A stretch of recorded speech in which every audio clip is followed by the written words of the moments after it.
get going. Come on, YouTube. All right, we are live. Thank you, everyone, for joining us. This was supposedly going to be another video we were going to cover, but we're saving that one for tomorrow. Instead, it's just Shiney and myself, and we're going to have a jolly sweet good time talking about one of the first defenders of the Rise of Skywalker. And I don't even know the gentleman's name. What is he? His name is Blue Drachma VA. I don't know what that stands for. I guess he's a voice actor, or he just happens to like movies and randomly wants to make review movies about it or review videos about it. Anyway, that's a complete lie. We're not going to have a jolly old time. It's going to be absolute torture. Well, we're gonna have a funny good time. I'm gonna be laughing because I did see the movie last week with everyone, and it was a shocker. It was a real uh, how do I describe something that you're still in shock over? You're still reeling from. Like you're not digesting it. It was like a punch in the face. And you're still ringing. It's still ugh. That's what it felt like. In disbelief. In disbelief, yes, I'm in shocked disbelief, and I can't believe it's like that. So whenever I hear an alternate opinion, I'm just like, wow, I gotta figure this out because this movie was a mess. It was a rushed. So many people came out of the cinema and went straight to me and said, "Oh my god, that movie was so amazing! It brought like the entire 9 movies together so brilliantly." It's like, what? Like maybe you can make an argument to say it ends the last 3, but it ends the last 9. How? It ruins the original. It definitely ruins the prequels of what happens with the villain. Luke didn't go and make a Jedi Order. That Jedi Order failed, and then Rey is going to go make a new Jedi Order. And of course, she's going to succeed because it's Rey. What could you expect from Rey except for everything, right? So Like it's trying to be like the exact same outcome without like.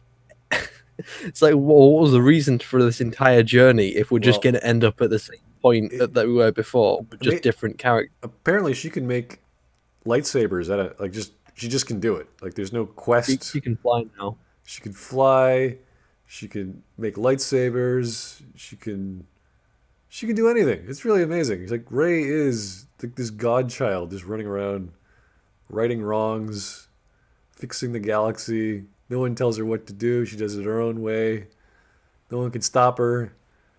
Or in case she were to die, she just comes back to life for some reason. It's all kinds of crazy stuff happening. So I've seen the movie. I'm happy to get over that hurdle of waiting and waiting and finally getting to it, and I can talk about it now. So let's get into it. I was going to say quickly on good news. I watched Clone Wars season 7, episode 1 today, and oh my god, it was great. Really? Mm-hmm. I'm glad you enjoyed it. I'm English, so I didn't get it through legal means, but I made it legal, and I got to enjoy it, and it was really fucking good. All right. And it just made me more angry that Disney ended up canceling the damn thing. Because fuck Disney. Yeah, Disney. Well, we're not sure what Disney's up to these days in terms of the creative department, but they've got a plan. I assume the creative department is just kind of like a tumbleweed that's just kind of floating through there. Just an empty office. Or they have so many ideas they don't know what to do with them all. They're just, what do we do with Star Wars? Billions of dollars riding on this. What do we do? Just throwing things at the wall. I don't know. Okay, well, they've got these ideas, so we either throw a dart at them and we'll do that magical thing, right? Like Baby Yoda was a complete fluke. All right, let's get going. I first began this script as a response to one specific video about the Rise of Skywalker. The video in question, if anyone is curious, was Full Fat Video's hour and 41-minute long spoiler discussion featuring this title and this thumbnail. I think given that I didn't respond well to this, it should be at least a little apparent that I liked Rise of Skywalker. More than that, actually. So, is it Smud, would you say it's the worst Star Wars movie, or how would you...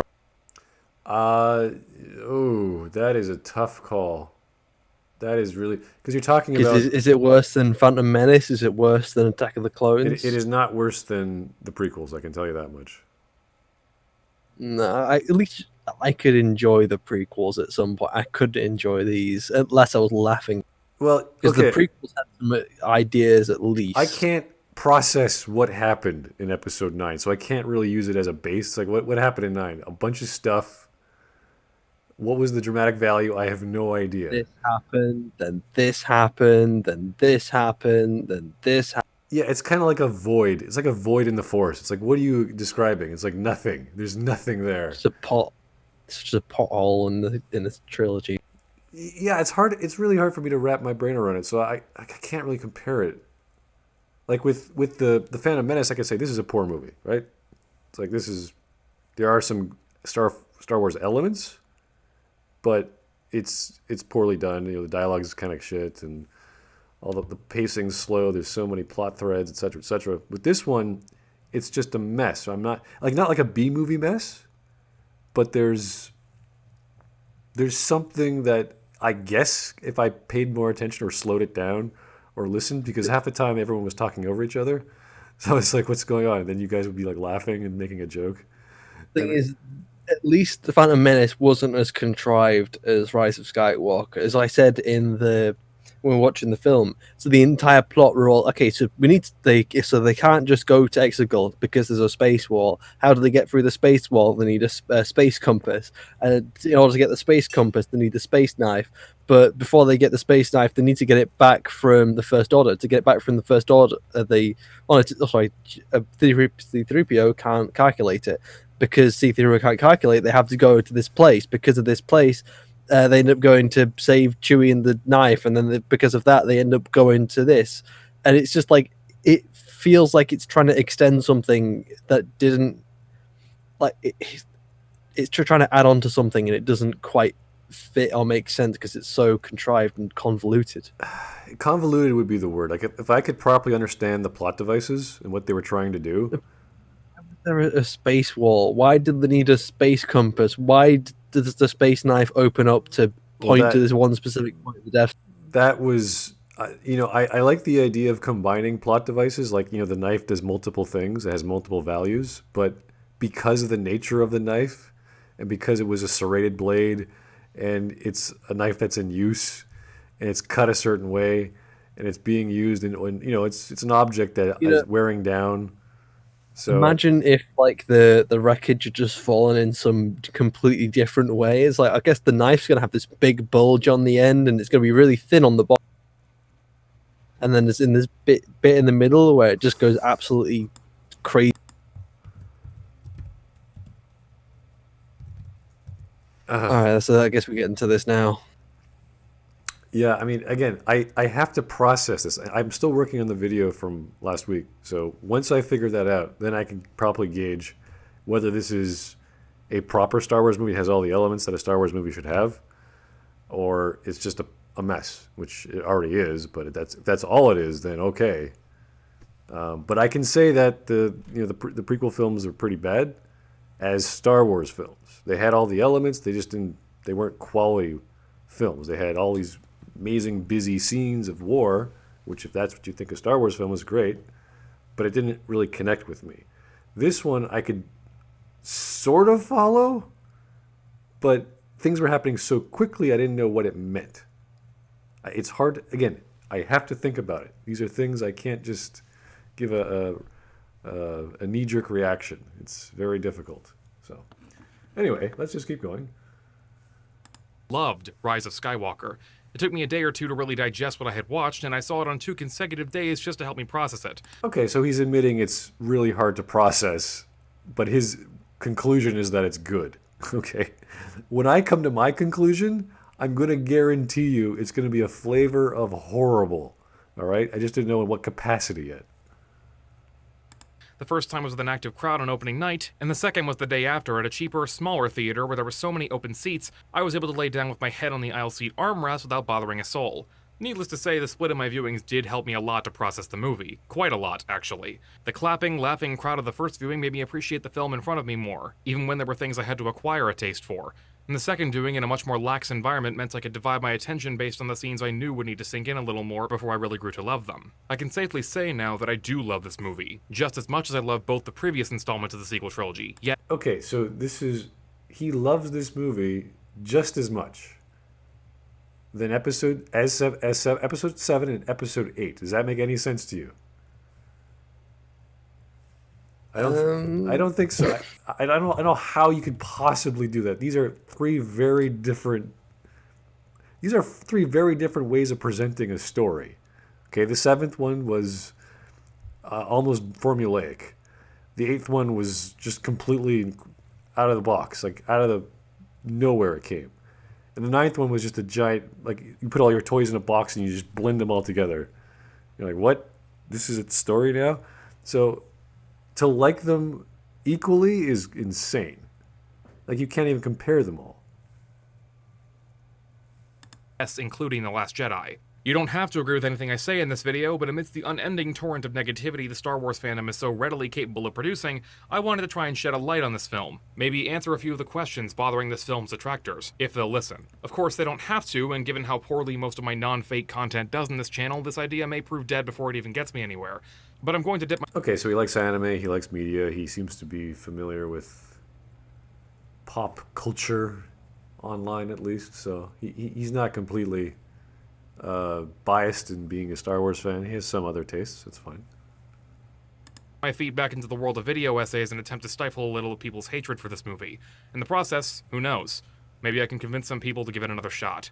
Huge disclaimer here as well, this video is going to be riddled with spoilers, and while I don't intend to use any non-trailer footage from episode 9, I will have screenshots of it here and there, sometimes of pretty key moments, audio clips as well, so be warned that if you haven't seen this film, this video will thoroughly spoil it for you. I do recommend you watch the film at least once before watching this. With that being said, let's dive in. Here's a funny thought. Rey has a villain's backstory. And even if JJ does decide to give Rey a proper bloodline, it doesn't change the fact that she grew up with no one and nothing and had only herself. Here's a hot take. Rey being a Palpatine doesn't contradict the themes of The Last Jedi. It expands upon them. What themes of The Last Jedi? How? Yeah, what is he I talking guess about? what he's trying to the billion and one themes to talk from, but I guess one of the themes that I guess can kind of apply to this is the idea that anyone can be powerful, because one of my friends who absolutely adores this movie says that trying to think, he says that he didn't like the fact that they made Rey a Palpatine because it removed the idea that anyone can be a Jedi. Anyone can be a Jedi. What a great theme of episode 8, the nihilistic returns, or whatever the hell this story is about. So how does it expand upon the idea that anyone, or if he is going by this logic anyway, how does it expand upon the idea that anyone can be a Jedi I thought, if Rey is indeed a Palpatine? yeah, but I thought the major theme of the movie was you learn from your failures, or failures are greatest teacher. Look, anyone can pull any fucking thing out of their ass to try and defend this movie. It doesn't mean it's an actual theme. Well, I know, but he's saying there are themes, so I'm Well- like, which themes? I have no idea. Like which. He hasn't stated which themes they are, so it's like, okay, let's wait for his explanation. That's fine. The Last Jedi taught us that blood isn't everything, and you don't have to have a hero's backstory to be a hero.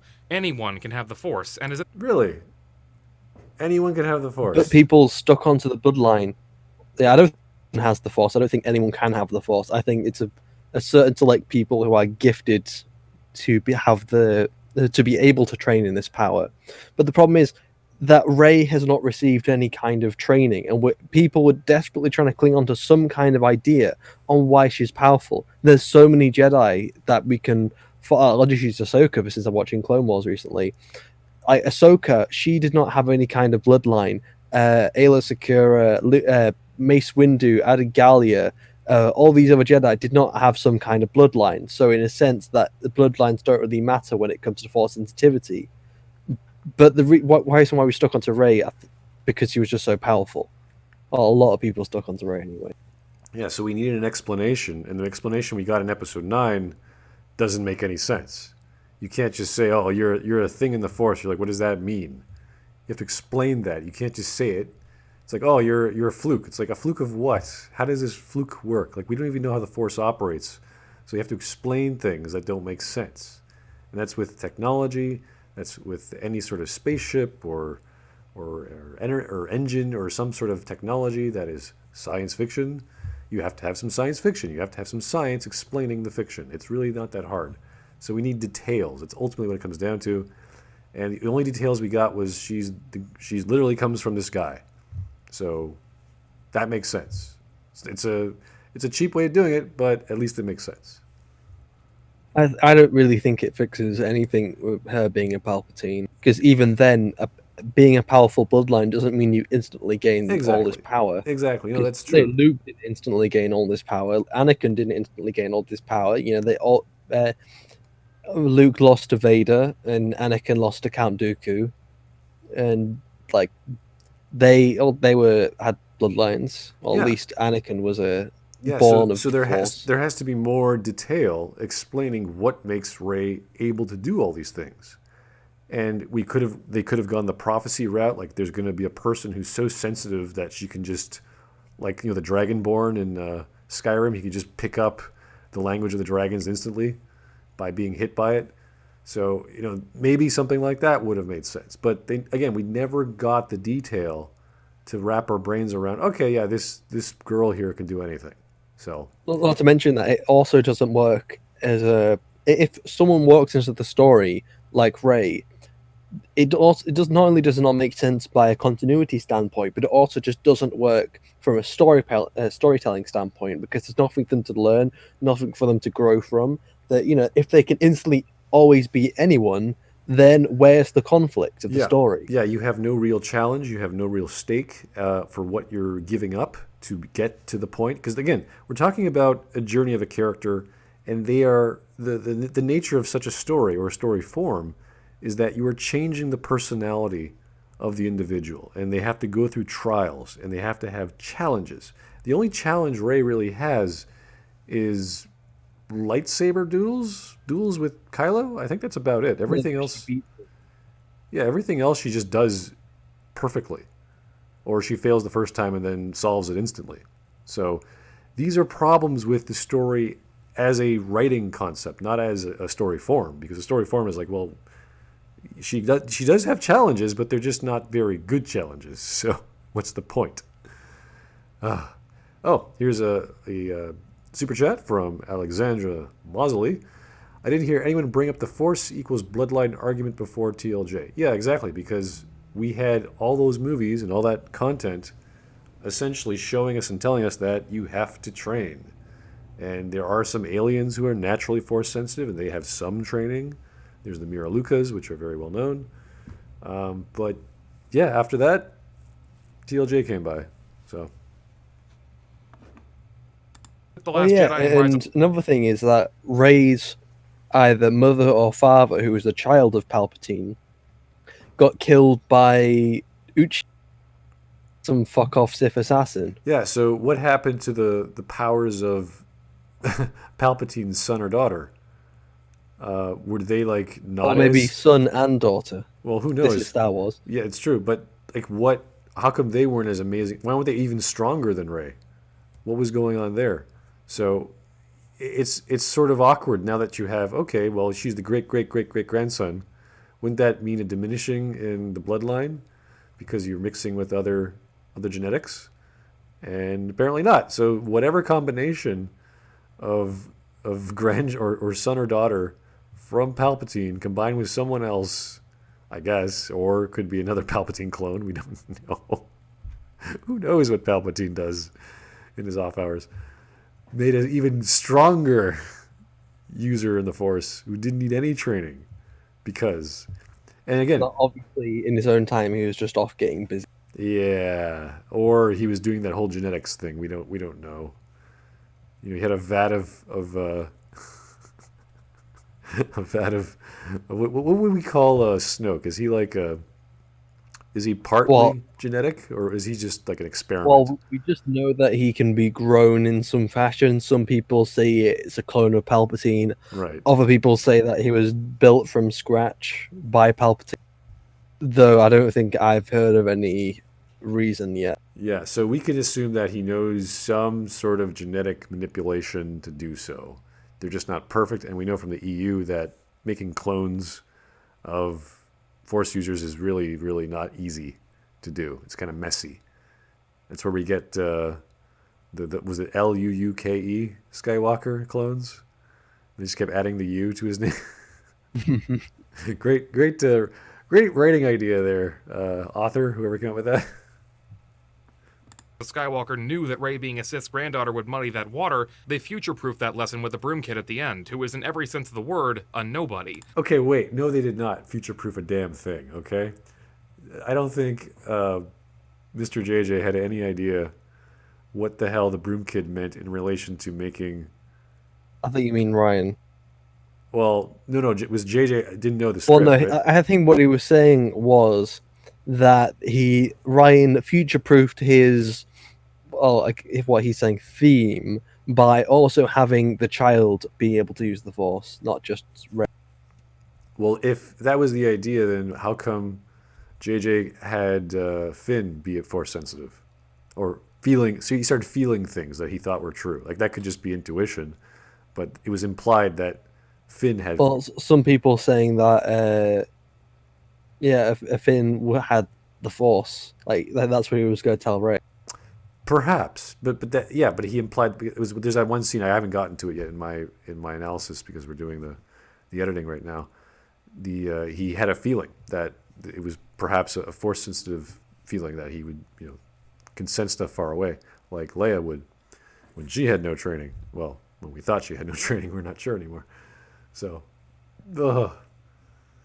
okay, so he protected. Oh yeah, some people saying that. Well, because originally we could infer that Leia didn't have any training because we haven't seen her train, and she's not carrying a lightsaber, she's not doing anything. So it's pretty safe to say that she hasn't trained as a Jedi. And then everyone's saying, "Oh no, now this fixes the Last Jedi because we now know that she did train." So the Mary Poppins. Right, but that still doesn't answer why she shouldn't go with Rey or go with whomever to go get Luke, because she would have this desire as a Jedi to go seek him out, to go find the Jedi Temple, etc., to bring back the Jedi Order, if that's what they really needed at that point in time. To have why have her back on the base just sitting in a chair, or being in a coma or whatever? She'd be more involved, I would say, if that were the case. It really puts a different light on Leia in Episode 7 even. Because it's like, oh, really? She trained? She really did. Okay, that's news to me. Apparently, Ryan Johnson said Leia did not train. Oh, really? Oof. That's just a comment. I don't know if that's an actual thing that Ryan Johnson has said. There's obviously a disconnect, but that's what happens when you get any different writer on any different chapter of a story. That's what happens when you try and bring in 3 directors telling 3 different parts of the story, none of which are working together. Exactly. If you're going to have 3 directors, get them all in a room and get them all to agree on how the plot of the 3 stories are going to go. Get them to work at the stories at the same time, and then just release them incrementally. Yep, that would make a lot more sense, but we know that didn't happen. So this is why they needed 3 different directors. Well, that's a very good question. This is why the story the Episode 8 could have been good. That's true, but this is why Episode 9 was a mess. So, amongst other things that JJ was trying to do. Rise also expands upon this with Han Solo showing up as a Force ghost and Finn feeling Rey's Why death is there a through black box in his ear? Yeah, I think his editing was screwed up. But he said that Han Solo was a Force ghost, even though he wasn't. Yeah, well, I think it was pretty clear that was a memory. Well, he wasn't a Force ghost, and there's no way he was. Doesn't make any sense. Well, the way he was there was very similar to like Han's last moment with Kylo, and like he even says, "I don't know if I have the strength to do it." Thing. It's so fucking weird because he's just forgiving himself with a memory of his father. Han Solo's fucking dead, and he's forgiving himself for killing him. It's like, Jesus Christ, it's Yeah, so so stupid. he's having, and it's funny because the camera zooms out and you see the two of them standing on that destroyed wreckage in the water, and you're like, is he physically? He's not glowing. He's not translucent. He's physically there, but it's Kylo imagining his dad is touching him and da da da. Like, okay, so now I'm seeing Kylo's hallucination. Like, this is why I hate dreams or imaginary characters like the Tale of Two Sisters, because the same problem we have with The Last Jedi, where Luke is physically casting a shadow and the wind is blowing his robes and his hair, and he has gravity. Like all the aspects of physics are acting on him as if he was physically there, but he's not physically there. So which means he is literally simulating that somehow in the Force, some way, in this crazy phenomenon, as well as tricking the camera into us seeing it that way as well. And it's the same with Kylo. His dad was physically there. He casted a shadow, he had depth, he had color, there were optics involved. So this is the problem we have with these sorts of narratives where we're not sure this is real. We don't know why it's real. You couldn't say it was the Force. You know, you can't say that because he wasn't a Force ghost. So it's definitely Kylo. That's not how the Force works. Exactly. You got it. Force. Anyone can still have the Force. It's just that one specific example has been changed while like 3 still remain totally intact. It was like an instinct, feeling, the Force. The Force brought me here. And similarly, anyone can make a difference in the grand scheme of things. Anyone can be a rebel. It's just people. Rey has just been used to explore another element of this lesson, one that goes a little farther than The Last Jedi. Can you pause it? You know, if that was true, I would really like that to be clear in the narrative that Rey is actually experiencing this, and this is what she's trying to do. Because throughout the entire movies, she doesn't know who she is. She wants to know who she is. She doesn't know what's going on, and she doesn't get any help from Luke. You know, she doesn't get any help from anyone in the first 2 movies. So, where is this coming from, buddy? Also, the idea that anyone can be a rebel, it's like, yes, but that's very different to the idea of anyone being having a magical force power. And also, anyone being a rebel with all the fleets coming out, those are all military ships. You can see MC-80s, you can see Nebulon Bs, you can see Y-wings, you see X-wings, you see U-wings, you see B-wings, you see A-wings, all these other military craft. These are not civilian vessels at all. Remove a couple of them, like the Ghost. You've even got I think it's called a Pelter medical transport or something like that from the Clone Wars. And again, that is another military vessel. So how is this anyone can be a rebel when it's all military ships? It's not a civilian fleet at all. I think he's referring to the Force, not specifically a resistance. That would be rather... No, but he's specifically pointing towards the fleet and the rebellion. Oh. It's like you say, oh, anyone could be a rebel. Well, yeah, technically anyone can, but... Lord Captain Commander Dune of Queen's Guard. My name's not the Shineying. My channel name's actually the Trooper's Den. So he tried to put the Shineying to try and message me, but it didn't work. Oh, really? Maybe I should just rename my channel just for that. The Shineying. My intro can just be this nice CGI like axe breaking through the door and it reveals the logo. That would work. Indeed. It's your helmet just...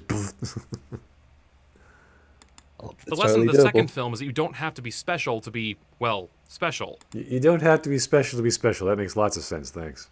But if everyone's thing is, this is kind of goes along the lines of Ratatouille. So the idea that anyone can be a chef, anyone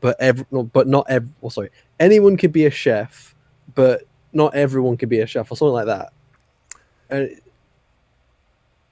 But it's like, but you're trying to imply that absolutely anyone can have the Force when that's just not true. Not everyone can be an athlete. Not anyone can, do these certain abilities. And there's a lot of things outside of these things that affect that, how if you can become this. Yeah, it's the same with how people, not all aliens in the galaxy can be influenced by Jedi mind tricks. Like we've learned that there are certain things the Force just can't do, or you can't. Toydarians. Yeah. The Force doesn't work on me, only Manning. Yes. So there are limitations to the Force. It's not this all-encompassing thing. But if that's what the movies are telling us, it's like, oh, when did this happen? Why is this happening? Like we have arguments. Alexander said it in the comments. Not everyone can be a great artist, but a good artist can come from anywhere. Right. That's the kind of idea that I was going with. Exactly. That's the Ratatouille message, and that's a fine message. But the problem is you're screwing up the lore of what came before, and you're screwing up how the universe works. Like if there was a supreme natural energy force in the galaxy that anyone could tap into, that's amazing. Like that's kind of ridiculous, but But if everyone could tap into it, it doesn't make it special anymore. Well, it's no. like if you gave every single stormtrooper a lightsaber, that doesn't make lightsaber. It removes the idea that it's a special, powerful thing. There would be no need for a Jedi order. There would be no need for a Sith order. You just have people who would naturally figure this out. And they would just do, like, we would have all these schools. We would have all these people that could do stuff. Like, if that's the case, like now maybe that's the next evolution of the galaxy, meaning that all throughout the galaxy at a certain time, all of a sudden everyone's Force sensitive, right? Okay, great, cool. That's kind of a big deal. That's kind of crazy. That's like saying in the Star Trek world, everyone's suddenly empathic, like Betazoids. Everyone just suddenly starts developing. Oh God! Don't remind me of Star Trek right now. I'm pissed off at Picard. Well, just as they a comparison, fucking killed Icheb. What the fuck? Yeah, I'm not even. That's a spoiler. It's like what happened to this hopeful galaxy? This hopeful universe. It seems to gruesome or horrible death. Like no wonder the main actor didn't want to come back just for his character to be shat on like that. Yeah, no, it was a pretty. Star Trek Picard episode 5 is a bit of a doozy. I don't know what genre it is anymore. I don't know if it's horror. I don't know if it's sci-fi. I don't know if it's action adventure. I really don't know. Like I'm just confused half the time with Picard. But that's another story. So we'll talk about that some other time. And even later in Rise of Skywalker, Han and Finn both reinforce that. But Rey proves something else entirely. What is it with the even black if your bars? destiny was laid Yeah, we don't know. It's weird. out before you, even if you were supposed to be the next Empress of the universe with evil power beyond any what came before you, you can still be a hero instead. Luke kind of taught us that lesson by being Darth Vader's son, but Vader was still Anakin Skywalker at one point. He was a Jedi first. Need I remind you that when he betrayed the Emperor, he was going back to the light, not to it in the first place. Luke's backstory has some Okay, but what's your point? spots of bother, but he's still ultimately the son of a hero, even if he got bent to the will of the devil. Rey is basically the Star Wars Antichrist, and she's still Rey is not the Antichrist. Rey is like God. Sorry, I guess I'm a little bit behind you because all I heard was Rey is, and I didn't hear the line. Oh. chooses to be a Jedi. She still chooses to be a hero. What? How? Yeah, does that make any sense? I'm not even sure what he's talking about.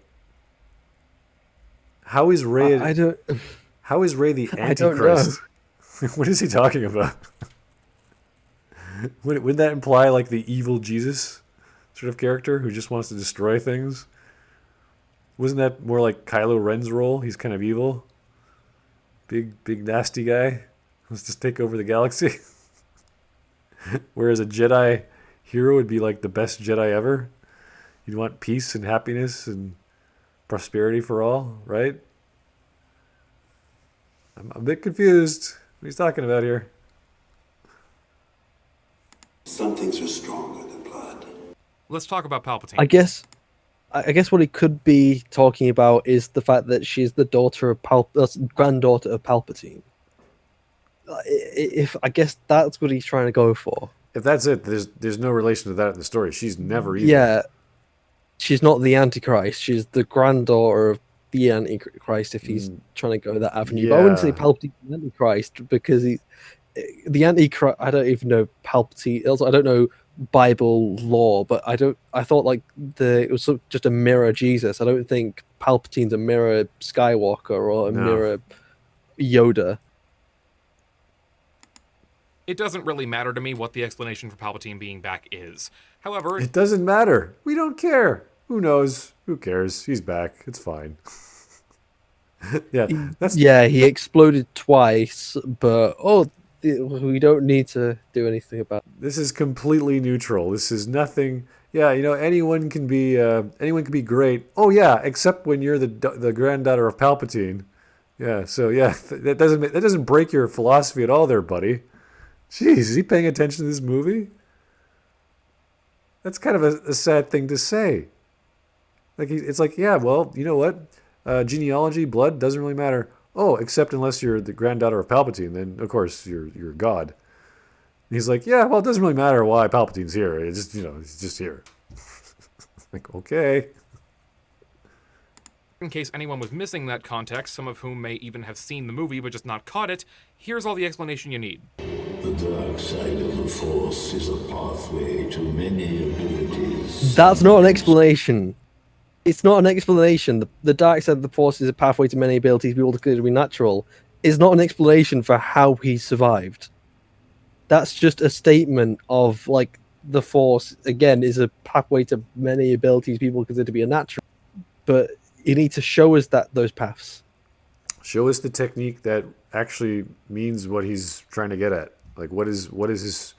Did he use Force teleportation? Okay, so set that up and explain and work out how he survived. I don't think he should have survived because it's kind of takes away from Anakin's redemption.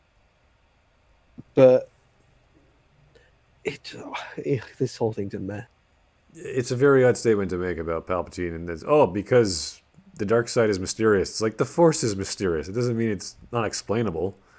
It means you have entire books and teachers and masters and temples and history explaining where things came from. Like, they didn't talk about Shatterpoint, or they didn't talk about other techniques that are known in the EU, but they would have to explain it if they started using it. They can't just do it. Considered to be Unnatural. We already established in episode 3 that Palpatine knows the secret to immortality, and him being able to survive an... No, he doesn't. He doesn't know the secret to immortality. He like the Metachlorians to create life, and he can save others from dying. But he even specifically says he can save others from dying, but not himself. That's not immortality. That's influencing the Metachlorians to create life. They're very different things. Yeah, he never said He can still die. Yeah, he never said immortality. So I'm kind of curious what this guy's talking about. It's like if Plagueis just suddenly came back. It's like, well, in this context, he's trying to say that Palpatine's immortal, but then Plagueis would also be immortal. I think he's reading a bit too much into this. It's really stretching the interpretation here. Well, he's molding the line to suit whatever. Like, his line is just very nebulous, so he's just kind of stretching that to try and fit his own purpose. Yeah, pretty much. And funny thing is that this is a prequels meme. They're using prequels memes to defend the new movie. Or using that ridiculous line. They could have used other lines as well, but apparently that was an important one. I still don't understand why. That was one of the first moments in the movie where I'm like, really? Why did they do that? What? Like Kylo doesn't know that the dark side is a little different than the light side? It's just a little strange, kind of. Maybe? Like, oh, yeah, no, I need a Sith Lord to tell me that. Okay, great. Thanks, Palpy. Of this scale, well, it doesn't really bother me, to be honest. This is a universe where getting cut in half doesn't kill you if you're evil enough. We see there's plenty of wreckage to be used as... Okay, yeah, but that's probably not the best example. Yeah, you could at least say with Maul that his hatred is what kept him alive, but even then, he went fucking nuts. He went crazy. Just because of how much... he was just full of hatred and want for revenge. But even then, I think if you stabbed him in the head or it exploded Maul to the point where there's nothing left, he probably still would have died. Yeah. If he aimed for his head instead of his waist, then he would not have come back. Yeah, the fact they brought him back was always a bit okay. That's pushing it. I can forgive it just because I like Maul. Like that's just, I know it's not like an objective thing I can reference, but I can suspend my disbelief long enough just because I do like Maul coming back. Okay. I kind of like the idea that lightsabers are pretty frickin' deadly, and you don't want to get anywhere near those things. Well, according to some people, like they said, the entire atmosphere should burn on fire as soon as you activate the damn. Okay. protection here, and clearly he didn't survive unscathed. Palpatine is physically blind, deformed to the point that he's basically a dead man walking. He has to maneuver around on a crane. But how does his wounds don't translate to falling down a pit and exploding twice? Yeah, They why don't- was his fingers all messed up? Why were his eyes blind? Like, what is that? Why did that happen to him? Like, what? Like, if there was some kind of burst of powerful light which supposedly killed him, Like, and the left is kind of nebulous, then I guess you can say he was blind. Maybe like he was burned by some. This is sort of leaps in logic, and it just doesn't work. yeah, I thought the first thing was that the Palpatine we saw in Episode 6 was a clone. Because if he can make Snoke clones, why can't he make Palpatine clones? I don't know. But the other angle to take is, well, that was actually him who did survive. And you're like, well, that doesn't make any sense. We saw 2 explosions for him explode, and then we saw the actual Star Destroyer or the Death Star explode. So how is any of this possible? You really have to start making your own headcanon to explain how he got to this point. Because Episode 9 didn't tell us. We also get to see a potential explanation for what dark side force power kept him alive all these years. That's Palpatine. But we never got it. That's why it's... Would be nice. Also, if he can just use Force Drain, why does Force Drain only work on a dyad? If a dyad has never existed before Rey and Kylo. So according to like this, a lot of people are saying there's never been a Force dyad. So why would he specifically learn the power to Force Drain a dyad when he's like, they're never coming up? Like, there's none have ever happened before. And if he can use the Force Drain on anyone, why didn't he just Force Drain all of his followers? You could have had a nihilist thing going on. Right, but doesn't make any sense. Is he has this ability. He has an entire planet to control. All these cultists who worship him. It's like, hey, I need your life force. Okay, my Lord and Savior, I will give you my life force. Oh, look, I am healing my hands after draining your life force. Like They could have done that. It would have been a better explanation to at least, like, I think it probably would have fit better with how he's currently surviving. He's like living off of his cultists. Right. It doesn't strange why he survived, but it's explaining how he continues to survive. So you could see, like, before he's in dialogue with Kylo, he's like sucking the life out of a guy, and his like arm is getting healthier, or he can start seeing it, or whatever. Like whatever. And then it starts to get unhealthy again. Over yeah, time. it gets slowly. Yeah, like that would be okay. Cool. He has to do this every day or whatever. He's basically a walking corpse. Yeah, exactly. Palpatine steals the life out of Rey and Kylo. This works way better than he expected it to because of their dyad nature in the Force and Which means absolutely nothing. Okay, whenever anyone says dyad of the Force, it means nothing. We have no idea what it means, okay? God, dyad has just been thrown around so much. It's like, oh, they're a dyad. It's like, okay, what does that mean? Why can they do force teleportation? Oh, it's because they're a dyad. How do they talk for Skype call? It's because they're a dyad. It's like, okay, what's a dyad? You got someone who's equally amount of light to equally amount of dark. So that doesn't make any fucking sense. I thought it was Especially when Snoke doing Kylo is turned around. No, if Kylo has turned around to the light, then that means he's no longer equally dark to Rey. So therefore, it can't be a dyad anymore. And the idea of the light side, which is the good, and the dark side, which is the bad, means that it's probably going to be very difficult to have a strong bond between the two. Right. But yet they just managed to have it. So that brings up a good question, because how is that a thing? Was Snoke lying about the whole connection, the Force bond across multiple distances? But yet it also sort of possibly happened at the end of Last Jedi, where we see Rey looking down the ramp and Kylo's in the base and he's holding the dice and he senses Rey. It's implied he senses Rey. So was Snoke lying? Is this natural, just a force sensitivity that they're sensing each other? Is this a remnant of the thing that Snoke was doing? Like, there's all these questions about who set up this bridge between the two. And now we have this dyad thing, and we're like, okay, does that explain it? No, it doesn't explain it. It just makes more questions because we don't know what's going on. That's why it's hard to interpret it, because we're not sure what the hell is... Like, the Force is now called into question, which is...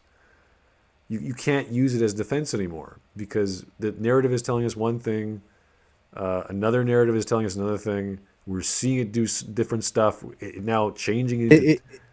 The Force now feels like it's a crutch for lazy writing, that anything they want to do now is just, oh, it's the Force, it's the Force.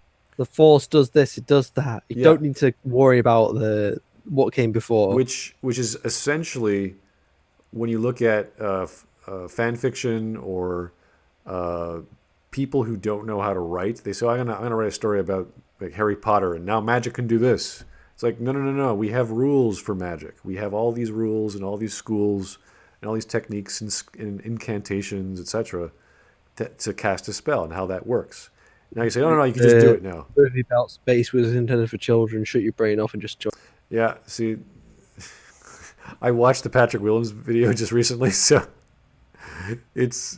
I think his brain has always been off, so there's no way for he could even think with it on. So this movie proves that it's trying to state that this series is really for children, and if you do start thinking, then that's when you have problems, which is what it never was. In if it's intended for children, why does that mean you can get away with terrible storytelling? Because surely it means that you should be more careful with children's storytelling, because children's brains are like sponges, you want to make sure that you give them something that is good and don't just feed them shit. That's the funny thing. If you actually talk to children's authors, they spend just as much time and effort to write children's stories as they would a normal story. Like, it's just as taxing for them. It's not all just rhyming words and pretty pictures. And this happened, and this happened, then this happened. Right. It's probably a better line of events. Right. So they're still playing it out, because they have to know, they know their target audience. They have to write sentences that they would be able to read and learn from. It'll probably be more silly and cartoonish and light-hearted, but that doesn't mean it's dumber. Right. Well, it's dumb enough for children to understand, but that doesn't mean that the stories can just not adhere to the rules that the story is putting. Yeah, whatever premise they want to teach, whatever ethic they want to give the kids, they still have to explain that and show that in the best way possible. You just have to really think like a kid. Like, what would a kid do? And then you have to experiment. Then you have to actually print the thing, and then you show it to parents, and they say, "What do you think of the book? Did the kid like it or not?" So there's all this testing involved, even with children's books. You can't just go to an editor and hope for the best that he's going to take it. It has to go through all these. Like, if you want to get published as a children's book, it's a little different than getting published, let's say, as an ebook or fantasy genre, et cetera, et cetera. Like, your publisher has to know who you are, what you're trying to do. Your artist, if you're doing pictures. If not, you probably nowadays have to do pictures for picture books and for kids, and even the Mother's Grimm or the Brothers Grimm and others. I think probably need to get back to the point of him saying it's a movie about space intended for children, because I think Star Wars is intended for everyone. It, like in the sense of it's intended for all the family. It's not specifically for kids. Exactly. It's not specifically for adults. It's for anyone who enjoys action science fiction. But that means you have to not dumb down, but you have to make your most intelligent lines to be understood by children, and your simplest things to be accepted by adults. Like, you have to have those two ranges, which is hard to do, but it's not impossible. And unfortunately, I don't think J.J. Abrams even knew that element of storytelling. I really don't think he does, to even grasp how to do that. So Someone says I'm cutting out. Am I cutting out? A little bit here and there. I can still understand you. That's good. I don't know what you can do about it. Honestly, cutting out is very difficult, but to fix. Anyway, I could change the server if that's a problem, but just jump on. Oh, if it's fine for you, it's probably fine for everyone else as well. Okay, here we go. Raw power, but assumedly if he was doing this on normal people or weaker Force users, it would only heal him so much, which would easily explain why his body is in horrible shape. Yeah, but we don't know that. We never saw that. He's making assumptions. We just talked about this, of course, but you see, this is the problem with defenders. They say, oh, well, if it works this way, it could also work that way. It's like, no, we have no examples of that. There's no proof. We can't make that deduction. He'd be rotting away almost as quickly as he could heal it, and as such he'd be dead. Not necessarily. Again, he's putting limits to this observation he's making. You're like, dude, where are you getting this? We don't know whether he's decrepit because of he fell down the Death Star and blew up, or when the Death Star blew up, or age, or he's doing other Sith things and he fried his fingers and he never bothered to do anything about it. We don't know. Desperate to continue the Sith beyond him so that if he dies, his ambition might still live on. This would also go a ways to explaining why Padme died in Revenge of the Sith, if Vader was stealing her life force to maintain his own, and oh hey look, I'm not the first person to say that. That's the first time I've ever heard that, actually. I was paying attention. I was paying more attention to the comments. What did he say? Said that the death of Padme was as a result of Anakin needing her life force because he was dying. Oh, this is a theory that was put forward, but I think maybe it means Star Wars theory.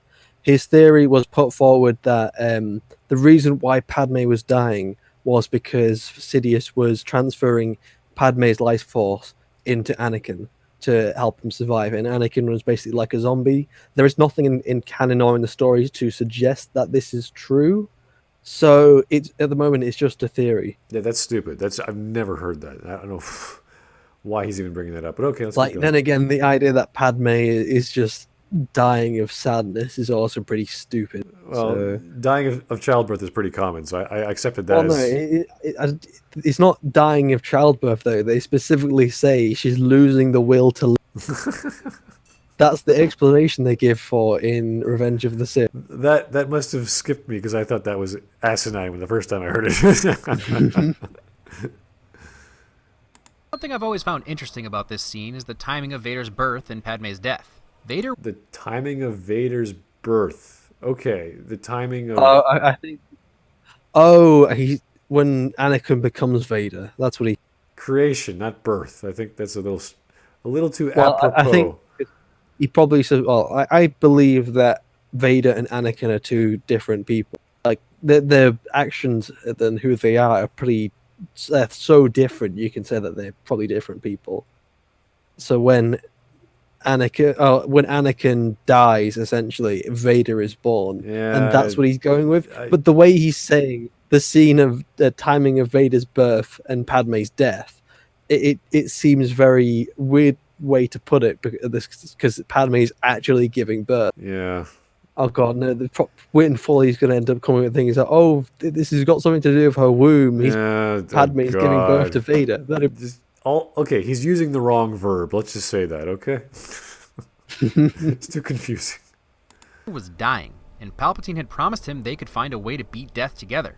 What if, in his struggle to stay alive, Vader No. used the dark side of the Force with No. Sidious's help to actually take Padme's life from her so Didn't he could live? happen. None of this. But broken why heart would he take It would be Padme's perfectly fitting life for the though? actual meaning of the He wants Padme to live. The reason, like, she died, and then that's what turned Anakin to the dark side, or fully to the dark side. Anyway. Yeah, no, he would want her to live. That's the whole point. He's doing this. So if she dies, he dies on the inside, and that's why he became Vader, because he had no reason else to do anything. So he may as well serve the guy who he's been serving all this time. There's nothing better to do. So, just stupid, This bad look on. logic. No, I just realized this is Cinema Wins. Yeah. Okay.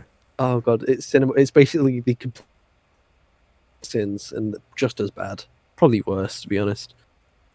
I'm gonna change the. You were cutting out there. I'm gonna change the server to see if that changes anything. to Singapore. Okay, and we're back. How's it Well, going? we'll just have to see if I now continue to cry out. Okay. But I was just saying, cinema wins is probably just as bad as cinema sin. Although cinema wins is probably just a bit more annoying. Okay. Darth Plagueis' story to have the opposite outcome. Vader's life was saved. Sidious never said how it was done. Also, other than flat out lying, something the Emperor doesn't see. This has got nothing to. And I'm criticizing cinema wins here, not the actual video itself. But the story of Darth Plagueis was the story of a master killing the apprentice after he taught him everything he knew. This is Vader becoming Sidious's apprentice. There's two stories that are completely separate. Seem to do much or at all. How else would he know Padme was dead? In your anger, you killed her. I've heard people saying this movie doesn't take risks, but clearly that isn't the case that the decisions to bring back Palpatine and relate Rey to him upset so many people. This was probably the plan all along. Okay, just because it upsets someone doesn't mean it's a risk. Okay, those are two different reactions. And just because it's a risk doesn't mean it's good. Yeah, You could have a movie about someone shitting on a toilet for 60 minutes. It's probably going to be a huge risk to make that movie. It doesn't mean that it's going to be a good. Yeah, so you take risks to try something new and you see if it works. You don't do that in your biggest blockbuster franchise. You do that maybe in a comic book or the EU, and if people like that, You see what sticks. yeah, you try it in a cheaper medium, like a novella, or maybe a video game. You know what? Maybe we can get away with force powers, do crazy stuff, like change the past or something. You're like, all right, does that? I thought it was supposed to kill the past. Yeah, well, not everyone liked what happened to Ahsoka. A lot of people did, but it's still time travel, right? I was thinking, I know a lot of people have a problem with it, but I specifically don't. I think I've already said that their use of time travel it's a very. I don't think it was necessary. I don't think the whole episode was necessary, but the idea that it's somehow as bad as what they did in Endgame or, any other one of these places they've added time traveling on a whim. But the way they've done time travel is that it's not something they can just go out and do when they feel like saving the world. It was the world between worlds was Right. The entrance was closed. It was very, very specific. It was very time sensitive, and all these other conditions, like to get to that location. Yeah, was, and afterwards the mountain went underground. Oh, the mountain disappeared and the temple was gone. Right. And they couldn't go to the world between worlds anymore. And the checked- whole episode was kind of pointless, to be honest. well, that was the point of bringing Ahsoka back. So, Yeah, although the point of the episode was to bring Ahsoka back, but we didn't need to know about the world between worlds. We didn't know we need any of this to happen. It's just basically to say Ahsoka's alive, y'all. yeah. I can be happy with. All right. If that's Happy with it. I never really watched the show. I just saw that clip because people wanted my opinion. And I was like, oh, it's time travel. Okay, great. For change from this general direction the entire time they were planning these films. Lots of people like talking about how much JJ railed against The Last Jedi, but they somehow failed to mention him saying he wished the movie was his idea. But there was an arc set for the trilogy.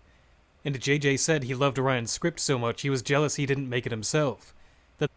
I've heard some very different things about Ryan and JJ, and I believe them just because of how the stories Yeah. are treated. The funny thing with the online, not the leaks, but just everything you hear publicly is like everything's positive. Everyone got along. We all planned it out in advance. We had some minor hiccups, but like things like, oh, we didn't have a test group. We didn't have any showings. Like, what? How could you not have any showings? That's like what you always do with any product, whether it's a big movie or, I don't know, skin cream. You're going to test it before you go to market. So the fact that he lied about that, I was like, wait a second.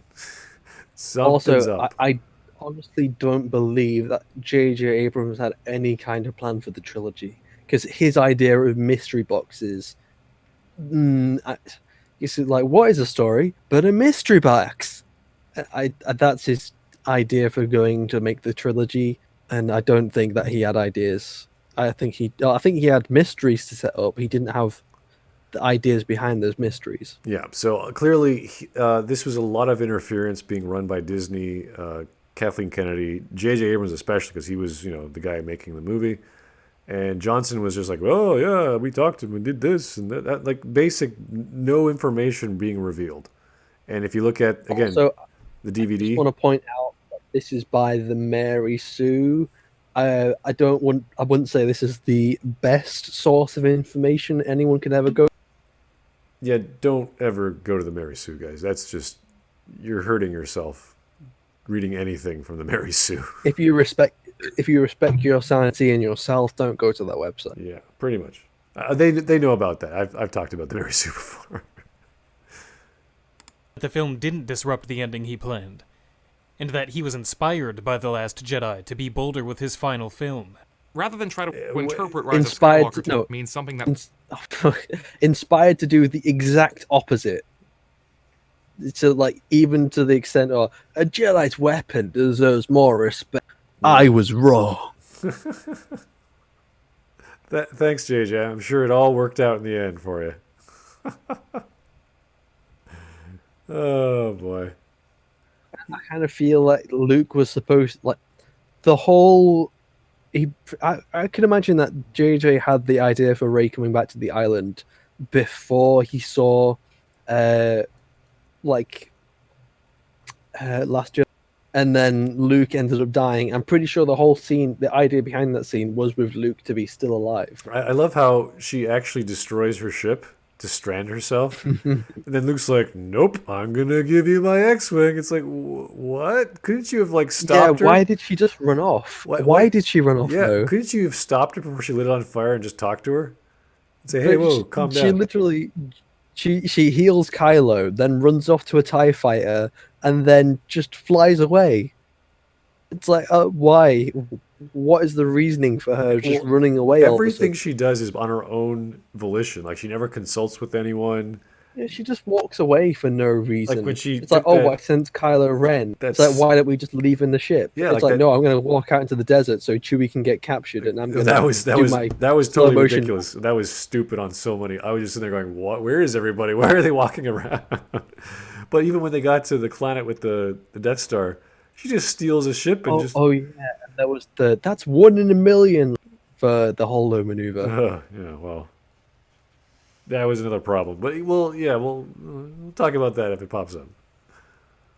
Builds upon the meaning of The Last Jedi, the fans have been quick to assume that it contradicts those themes just because of a few changes to the building blocks. Tell us what the themes are so we know what you're talking about, please. You have to point to specific themes because anyone could make any kind of theme up for any story.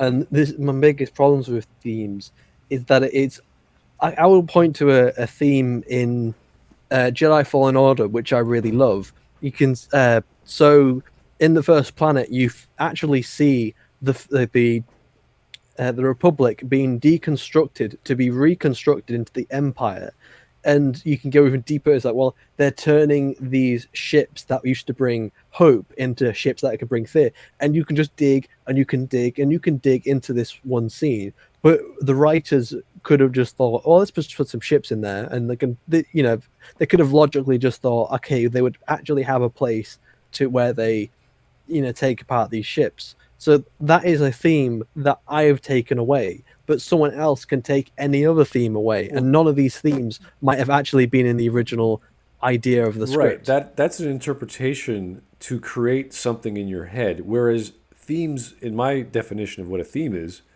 do exist within the narrative. So they're already, like, I can't make up themes. I can't physically do that because I don't believe themes. Oh, you mean it's what the writer had in mind at the start? No, it's not. It's not in mind. It's actually what the narrative is showing me. So if I see, if I see a bunch of zombies attacking a character for 80% of the film, then the theme is going to be man versus zombies, or man versus the undead, or whatever, how you want to characterize that. So it's part and parcel of the content.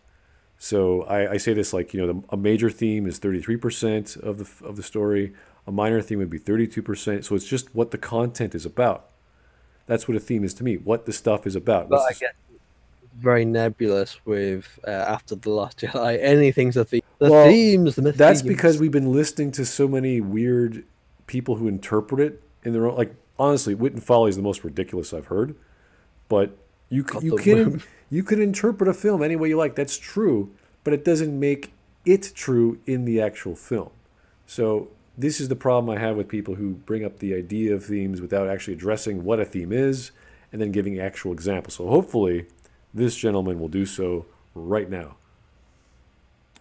But wouldn't it be playing the game even safer if this movie didn't attempt to pull the rug out from underneath you at least a couple of times? Say what you want about it, but Okay, so he just completely changed the topic. He just said, "Oh, forget about it." You know, what if they didn't subvert stuff anymore? It's like, okay, what's your point? You're just changing the I think point. that you can have a good story without having it be a risky story. A risky is in terms of, I think I've already said this, but people consider something that is, or in the minds, being risky is something that is automatically good, while something being safe is automatically bad. So, well, I don't think scripts should be safe, but they shouldn't be so out there either. They should be definitely bring something new and interesting to the table, but it shouldn't.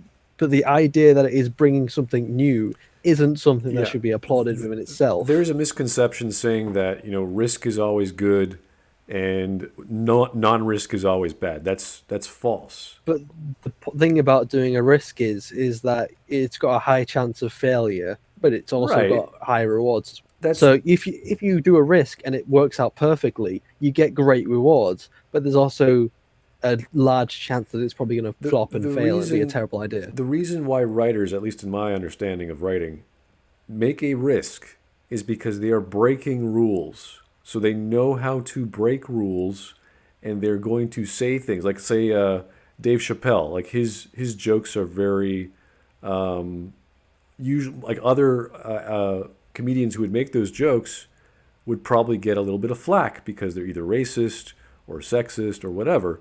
But he's able to tell them in such a way that people laugh, which is great. So when you hear it, you just laugh because it's a funny joke. But other comedians hearing that, they go, holy shit, this guy can tell jokes and get away with it. So that's kind of what we mean by risk. What he's saying isn't anything new. The way he says it, like we know his style of delivery. It's the same idea with stories. With Star Wars, you can take risk and invent a force power, but if you don't properly set that up, you're going to alienate a lot of your audience who know what the force is. So all this argument, oh, it's the force did it. Oh, this is a new version of the force. It's like, okay, fine. That has to be sold. I'm going to have to come back in a minute. I'll be right back. No problem. So whenever you have a new element in a story, whether it's science fiction or fantasy or some concept that already has lore with it, you just have to set it up. You just have proper detail. And then people could say, okay, now Rey can fly, and she was taught this by someone who knew how to fly, obviously by Leia. She's very good at flying. So it's like, all right, I see where you're going with that. But when she has a problem later in the story where she has to fly, or she has the opportunity to fly to get past a hurdle, and she doesn't use that, you're like, well, what was the point of showing me that in the first place? Like in the water and the waves going across to the Death Star wreckage. So that's the sort of risk you can do because you have the avenue for the audience to connect the dots. So there's other risks you can take in writing, of course, but it's a fallacy to say that you must take risks for a story to be good. Look at The Mandalorian. People love that show, and it pretty much plays it safe, as far as I can tell. They just tell a different story of Boba Fett, essentially. I know who the Mandalorian is. I know the story of the Mandalorian is because I've played Kotor and Kotor 2. So it's new to some people, but it's not a very risky show, and there's nothing wrong with the show. So. Sorry about that. I'm back. Oh, hey, I was just talking about the Mandalorian for a few seconds. Anyway. Oh, what were you saying? That it's a show that's not very risky, and it's totally fine. It's entertaining. Yeah, that's pretty. It's not pretty fair assessment. It's not perfect, but it's well liked. There's reasons why. It doesn't, it doesn't make new force powers out of their ass. It doesn't do stupid stuff. It plays it safe, and that's fine. You can do that. I would say the reason why the reception for the Mandalorian has been so great is just because in comparison Oh, really? to the sequels, Wow. I think that people are just so sick of the sequels that they see the Mandalorian. It's like, oh, it's the best thing ever. And I was like, well, it's really enjoyable, but I don't think it's the best. Star Wasn't Wars that movie. the general opinion of JJ when he made Episode 7? He just wanted to make the most iconic, simplest. Well, I remember when Episode 7 came out, everyone absolutely came out screaming, "It's the best Star Wars movie!" And it's crazy seeing old footage of reviews and like interviews and everything. It's like even a clip where it says, "Oh, Star Wars fans are the easiest to please; they'll just accept anything." And it's just absolutely mad the reception that the movies used to get compared to now. Well, there are super fans who just will eat anything Star Wars and love it, right? So that was probably they were the loudest of the crowd, the earliest, the first ones in line. They waited days and days to watch it. So I can understand that's what you'd want to report on. It's kind of like the next coming of the Beatles, right? There's all these crazy fans who are just reacting hysterically. So, but we got that with the prequels too. You're right. So, yeah. I can safely tell you that I never expected Rey to be a Palpatine, and after digesting the story a little, I can confidently say that I'm very fond of how this changes the meaning of this trilogy. A trilogy, Okay, tell us why. by the way, that does have a through line. It's a story of It has a linear through line. I don't know what the through line is, though. unlikely heroes who come from ledgers soaked in red, men and women who fought tooth and nail to make up for their mistakes and not succumb to the darkness that created them. Finn was a stormtrooper who tried to abandon the resistance. Poe was a drug dealer who got a lot of people killed even after he came to the light. He was a drug runner. I don't think he was a dealer. He ran with the spice. What did they call him? Whoever we met. So you were a spice trader, or something like that. Spice runner? Oh, yeah, I think it is spice runner. You were a spice runner. You were a stormtrooper. You were a spice runner. Oh, weren't you a scavenger? Yeah, so I don't think he was a drug dealer. He just shipped stuff in like the way Han Solo did. I think that was about probably. it. I think he would do smuggling or something like that. Yeah, pretty much. Rey was supposed to be a Sith Lord, No, she wasn't. yet because of the good in them and their bonds, all So I just wanted to make sure I was catching it right. three of them became heroes in their own right. That is not meaningless. Okay. What does it mean? But Poe was already in the Resistance. Finn defected not because of Poe, and Rey didn't like. I guess you can say her story started off because Finn and BB-8 magically dropped into her life. But still, I think that's more a coincidence than them all three coming together. Yeah, Because they don't all come together until the very last movie. I want to know what meaning he's trying to derive there based off their happenstances of coming together. Like, what does that mean? Like, what's he getting at? And speaking of villains becoming heroes, I did want to take your hand. Ben's hand. let's talk about But what? She wanted to take I think it's Sorry, listen to that again. is not meaningless. And speaking of villains becoming heroes, I did want to take your hand. Ben's hand. Oh, Ben's hand. Sorry. She wanted Ben. She didn't want... Yeah, that's confusing me because she doesn't know Ben. She's never met Ben. She's only ever known Kylo. Who killed... If there's some kind of history between Ben and Rey, then I could believe that. But she's never known Ben. Yeah. Unless Like, the I would have loved Force to told her. see a series. I would have preferred these movies to be about Ben. So that would have been infinitely better than Rey. Yeah, no, we should have focused on Ben and Finn, and I think Rey would have been a good inclusion, but not in the incarnation that obviously we got. If she was not as overpowered, and she was kind of like I think the way that Literature Devil explained her to be this sort of Padawan or a Jedi Knight that's just sort of ran away and is trying to survive, like that would have been little more interesting. But we got all this wonderful nostalgia crap, which is at least worth something to someone. Let's talk about Ben Solo. Okay.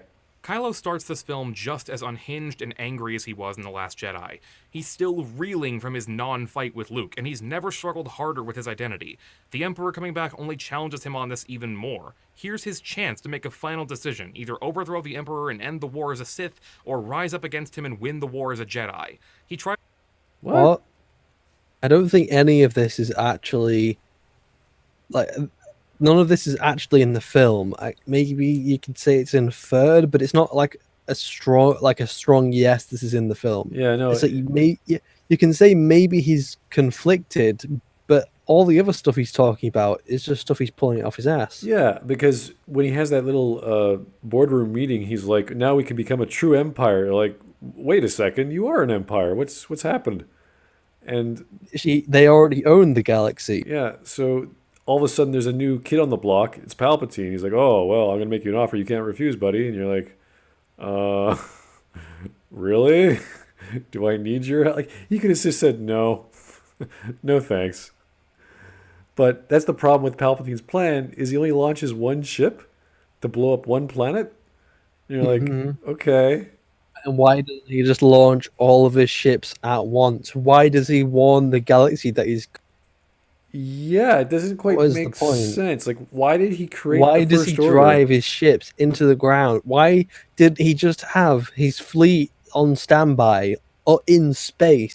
Why didn't he just output another Snoke and then have Snoke go to Kylo? Hey, Kylo, I'm back. Kylo goes, what the hell? He's like, I'm in charge now. Bye. And he crushes Kylo, and he just takes over the First Order. Like, why not just do that? Like, there's so many other things he could have done or should have done when he has all the cards, but he doesn't. He doesn't do them. It makes no sense. Tries to get Rey to help him win as Kylo Ren, but so much damage has been done. He came this close to becoming Ben Solo again in The Last Jedi, and not understanding Rey's choice now. When did he... No, I don't think he did. He only saved Rey for his own selfish reasons because he wanted to become the head of the First Order. There was no time where I thought he was going to become nice. All he talked about was destroying your past. That was it. That doesn't mean he's destroying his personality and being nice again, or ever. The only moment I can think of before Rise of Skywalker of Kylo being conflicted was like in Force Awakens when he has to kill Han Solo. Right. That's the only time I can think of. Yeah, other than that, he's just angry and trying to appeal to Rey. That's about all he's doing that's nice. Not to take his hand, he relapses right back into Kylo Ren. Only something's not the same. The mask has cracks now, because whether he likes it or not, he did try to leave it behind. Okay, the mask has cracks because it was rebuilt, not because it was breaking. It's broken. It doesn't symbolize anything. He just got pissed off because Snoke told him to remove it. That was it. That was the meaning of the mask. There's no other derivative you can find. Why did they rebuild the mask? Because it looks cool. This is the JJ mentality of movie making. Can we use symbols or objects that have value from a previous story? We'll do it. We'll put some big red cracks and it looks like glue and it's like, ooh, it glows, ooh. That's it. He's the mirror version of Michael Bay. That's JJ. It's a nut. Can you imagine if you were like a hockey player and you broke your helmet and some guy with glowing red glue like sticks it back together? You're like, dude, I'm not gonna wear that. That's gonna break. You crazy? Like who? Yeah, because if something has got cracks in it, that the structure or the cracks are gonna make it very weak. Yeah, so you Like, want to if you have a solid cast, or if compared to something you've fused together after breaking, it's going to be substantially like weaker. Exactly. So why not just use the mask, melt it down, make another mask, or just build another mask? Like, just get another mask, dude. Like, what's He the could have melted Darth Vader's old mask See, to make a new that's one. what I thought they were doing. Because why else would you have this stupid mask that's exactly the same as the old one? That's the like what's the point? So I thought when you saw the scene where they're fighting in the trailer and you see the Darth Vader mask get pushed away, I thought that got destroyed, but there's still pieces left over. And because Kylo is such a crazy fanboy, he would have said, "Okay, well I got pieces of my mask and I got pieces of grandfather's mask. I'm going to combine them and start wearing the mask." Like that would have made sense because now I'm trying to be literally Darth Vader. That would have made sense. But instead we got his broken only mask. Like he doesn't have like a dozen masks ready to go. The spaceman who wears helmets into battle. Like what the hell? Like Why didn't you just go over to Space Aldi and just go off and buy new? Well, apparently they don't make black masks anymore in the First Order. It's all white for stormtroopers, so they can't make him his mask again. Like a chrome. Or chrome, or maybe ask the Knights of Ren for a mask or whatever. Like, hey Jeff, can I borrow your mask? Like, you sure? Oh, yeah, if not, I just need a mask, dude. It's like, no, it's my mask. Like do you have a spare mask? Yeah, do you have a spare? Like no one has a spare mask lying around. Nope. Like there's. I'm just reminded this scene in Rise of Skywalker where just to make sure you know it's the Knights of Ren. They go Knights of Ren. Cool. Cool. They're so cool. All right. He didn't understand how integral that mask was to Kylo Ren. It was, yeah, it looks cool, but apparently not because he broke it. Or else he would have kept it, or had a whole closet full of masks ready to go. But he didn't. Like Darth Vader before him, he could only stay that way without the mask for so long. And once Ben started... No, that's not even factually correct. It's, Because Darth Vader was fucking burned alive. He needed a suit to keep him alive. Kylo has not gone through fucking shit. He's a whiny little teenager who's got a fucking scar on his face. Kylo needs the mask because Darth Vader did. Like, okay. Adam Driver, I honestly... He's probably a fine person, but honestly, he doesn't look like he's... What is he, 30? Like, maybe in his late 30s or something? He's at least 30, but he doesn't 35. look it. No, he looks young. Yeah, he looks good. But he looks... I guess maybe it's just the way he's portrayed in in the sequels, but he just seems so whiny and annoying. Yeah, he acts like an adolescent, so... Through, like it he was goes only on a matter temper of tantrums. Exactly. time before he turned back. Han's scene is the best thing in this movie. Han scene is this was the most bizarre scene maybe in the series. He forgives himself. He force projects, or he's hallucinating, or he's having a dream, or something is going on. It's not explained, and his dad is like holding his cheek, and it's like, what is? And he throws away his lightsaber. You're like, what is going on? I like that lightsaber. Pretty useful when you fight the Knights of Ren. So you know you're just gonna throw it over there. Oh, lucky that Rey teleports a lightsaber to you. This was the best scene. Unlucky, your blaster just kind of disappeared out of nowhere when the Knights of Ren turned up. Can someone tell me why this is the best scene? I'm sure he's going to give us a little non-explanation in the next few seconds, but like most of his other opinions. By far. I'm glad Harrison Ford agreed to go uncredited so this would stay a surprise. The reason why he went uncredited was because he doesn't want to be related to this movie series anymore. He didn't want to be related. He probably just wanted a paycheck. Well, yeah, obviously, but he didn't want to be... Like, he did not like the fame. He did not like anything that came with Star Wars. He has no idea about the lore. He doesn't read any of the books. He doesn't care. This is like Whoopi Goldberg being non-credited. He wanted Han Solo to die as well. Yeah. And he got his wish. He doesn't care about his character. Exactly. I remember the story of how he got this job. He was like a carpenter on either one of the sets or no, it was something else. It was like some other he was doing on one of the a door frame of I don't know who saw it, whether it was the casting director or it was actually Lucas himself, and he just chose this guy to come to the set to audition. It's a very strange audition process for Harrison Ford. The scene is full of emotion and payoffs that were set up as early as The Force Awakens. There is no setup. What are you talking about? Because it's Kylo killing his father. That's not a setup. Well, I suppose you could say that's like him fully giving into the dark side. Yeah, if you say in the narrative, well, I did this for the dark side, and then you tell us in chapter 3, oh, no, I'm doing it so I can be forgiven for the thing I've done already. It's just like, what?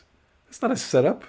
He literally killed someone, and then the ghost or the memory of that person comes back in his head. He is now hallucinating or going insane. I don't know which. So he can feel better about himself. That's not a payoff. That's like me killing someone and going, oh, you know what? I'm going to talk to myself in my prison cell and feel better. That's not a payoff. There's no like that's not even a setup. What is he talking about? It's maybe if the story was one of redemption and Kylo he's seeking redemption, so he needs to have some closure, then okay. But that's not what the story is about. That's just a small little piece that makes no sense. Oh. I wish these people actually read stories of redemption or characters that are turning good to bad or vice versa. Then they would actually articulate. I don't think that would matter. Like, well, no, but as a Star Wars fan, it's so unfortunate to see that there are fans who will just kind of accept anything and bend over backwards just to try and, say, oh no, the thing I like makes sense. It makes sense. The thing I like makes sense. They just can't accept that, maybe something they like is stupid, or maybe because I can say that there are bad episodes of the Clone Wars, and I absolutely adore the Clone Wars and I love it, and I probably even love some of the episodes which aren't as good, but yeah, I can still accept that these episodes are not good in terms of quality. Yeah. But yet there are other people who just can't accept it, and I don't understand why.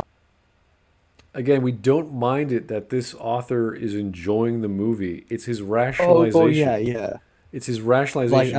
Like I've said before that your enjoyment is completely separate to the quality of the movie. Yeah, so he clearly loves this scene. It's his favorite scene, but his rationalization for it is just completely wrong.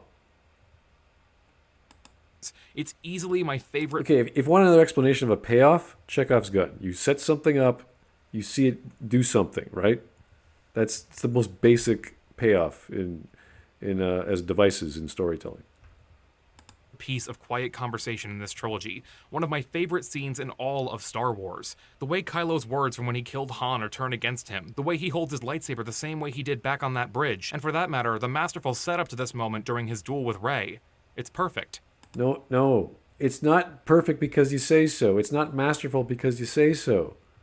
See, this you need to reference why it is masterful, why it is good. You can't just say this is good or bad and leave it at that. And you've got to say in what terms as well. Like you can say, oh well, the visual effects are great because look at all these details. Look at all the effects they've done. Look at the fluid simulation. Look at how they've simulated the waves and the water. Right, it's absolutely great. I'll say, you can reference that these are some absolutely great and spectacular effects, but there are other things which make up a story. It's not just the visual effects. It's also things like acting, directing, set design, and like writing as well. And there's different aspects to the writing within itself. And you've got to mention which of these makes the scene good. But he just says it's good because it's good. Yeah. So, unfortunately. And I love it. Because here, when Rey stabs her opponent in this fight, it's Kylo who dies. And when his body... Yes, thank you, sir. We figured that one out. is reborn, only Ben comes back to life. Oh, wait, what? Wait, what are you Not talking? reborn. He's just healed. He's just not reborn. It's poetic, epic, and incredibly emotional. This moment sees both of the... It just where are you going? It's so emotional. It's poetic. It rhymes. It has nuance. It's like, what's the nuance? If people came to you and told you about this movie, like telling you all the things that go on, would you think that they were fucking... They were what? Like, would you think people were fucking crazy if they started telling you what happened in this film without you seeing it? Would you believe that this is what's actually in it? Well, that's the thing. When I saw this film with you guys, I was in shock half the time. I was like, "What? This really happened?" I thought you guys were joking half the time, but it actually plays out the way it was described. And then you watch it that way, and you're just like, "What? Did that really?" Just... We were being serious, and you thought we were joking.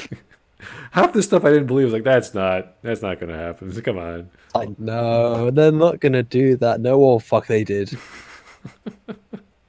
They did a moonwalk. That was Kylo Moon. That was the least of the problems of the movie. That was the first 10 seconds. I was like, that's fine.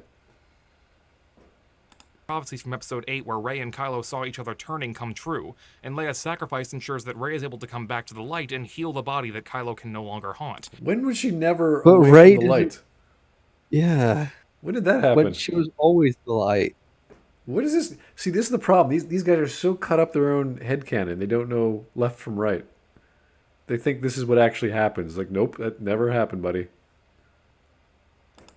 Again, to revisit that, another huge plot point in The Last Jedi is realized in... That's not a plot point.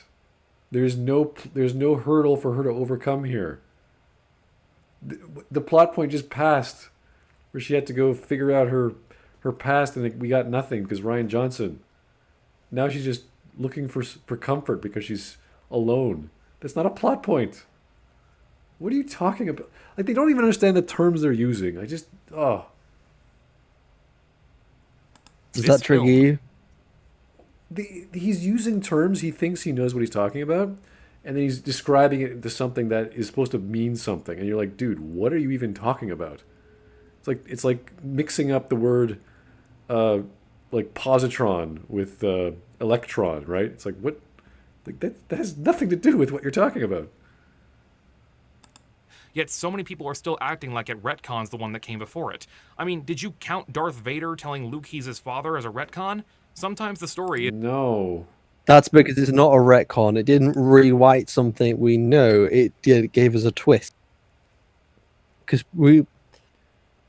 See, I don't even... It's not explicitly set up. That's something... So what would be a retcon is if you set up, like, Uncle Owen as Luke's father. Right. And then it then retcons it in the next movie. You say, actually, no, he's not his father. It's actually Darth Vader. But we never actually see his father, and there's nothing to actually contradict what is being said. And we don't... It's not... It's different situations. Definitely, maybe Smudboy can explain. Well, yeah, the retcon would have been if in episode 6 we find out Luke's father was some other Joe Blow. And you're like, wait, what? And it was always assumed to be Joe Blow. They completely forgot about episode 5. So they don't even address episode 5 anymore. So it's actually retroactively changing the lore or the dialogue or whatever. So yeah, you're better at writing stuff than I am. Yeah, so it's retroactive continuity. So obviously continuity can be screwed up in multiple ways. But when you just say, oh, now the Force can do this, you're like, okay. And you don't address what came before, then it's always assumed it's been that way. So that's when people say, well, this is a new version of the Force. It's like, well, no, you're actually altering the laws of the... That's why it's bigger than a retcon when you start talking about the Force. Because we know how the Force works. And yeah, you can invent new techniques. That's fine.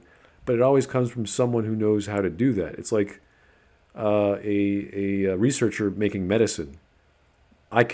They know how to use all sorts of different techniques. They know how to use certain forms of chemicals and biological agents. So they would have the ability to make medicine, but not some guy off the street, rubbing chewing gum and tobacco together, but oh look, it's cures my coughing. It's like, wait a second. There has to be some sophistication behind the details of lore creation or lore changing. So retroactive continuity is when something is overwrite. You're literally overwriting something that happened before without addressing how or why. You just assume that's always been the case, and that's always a bad thing.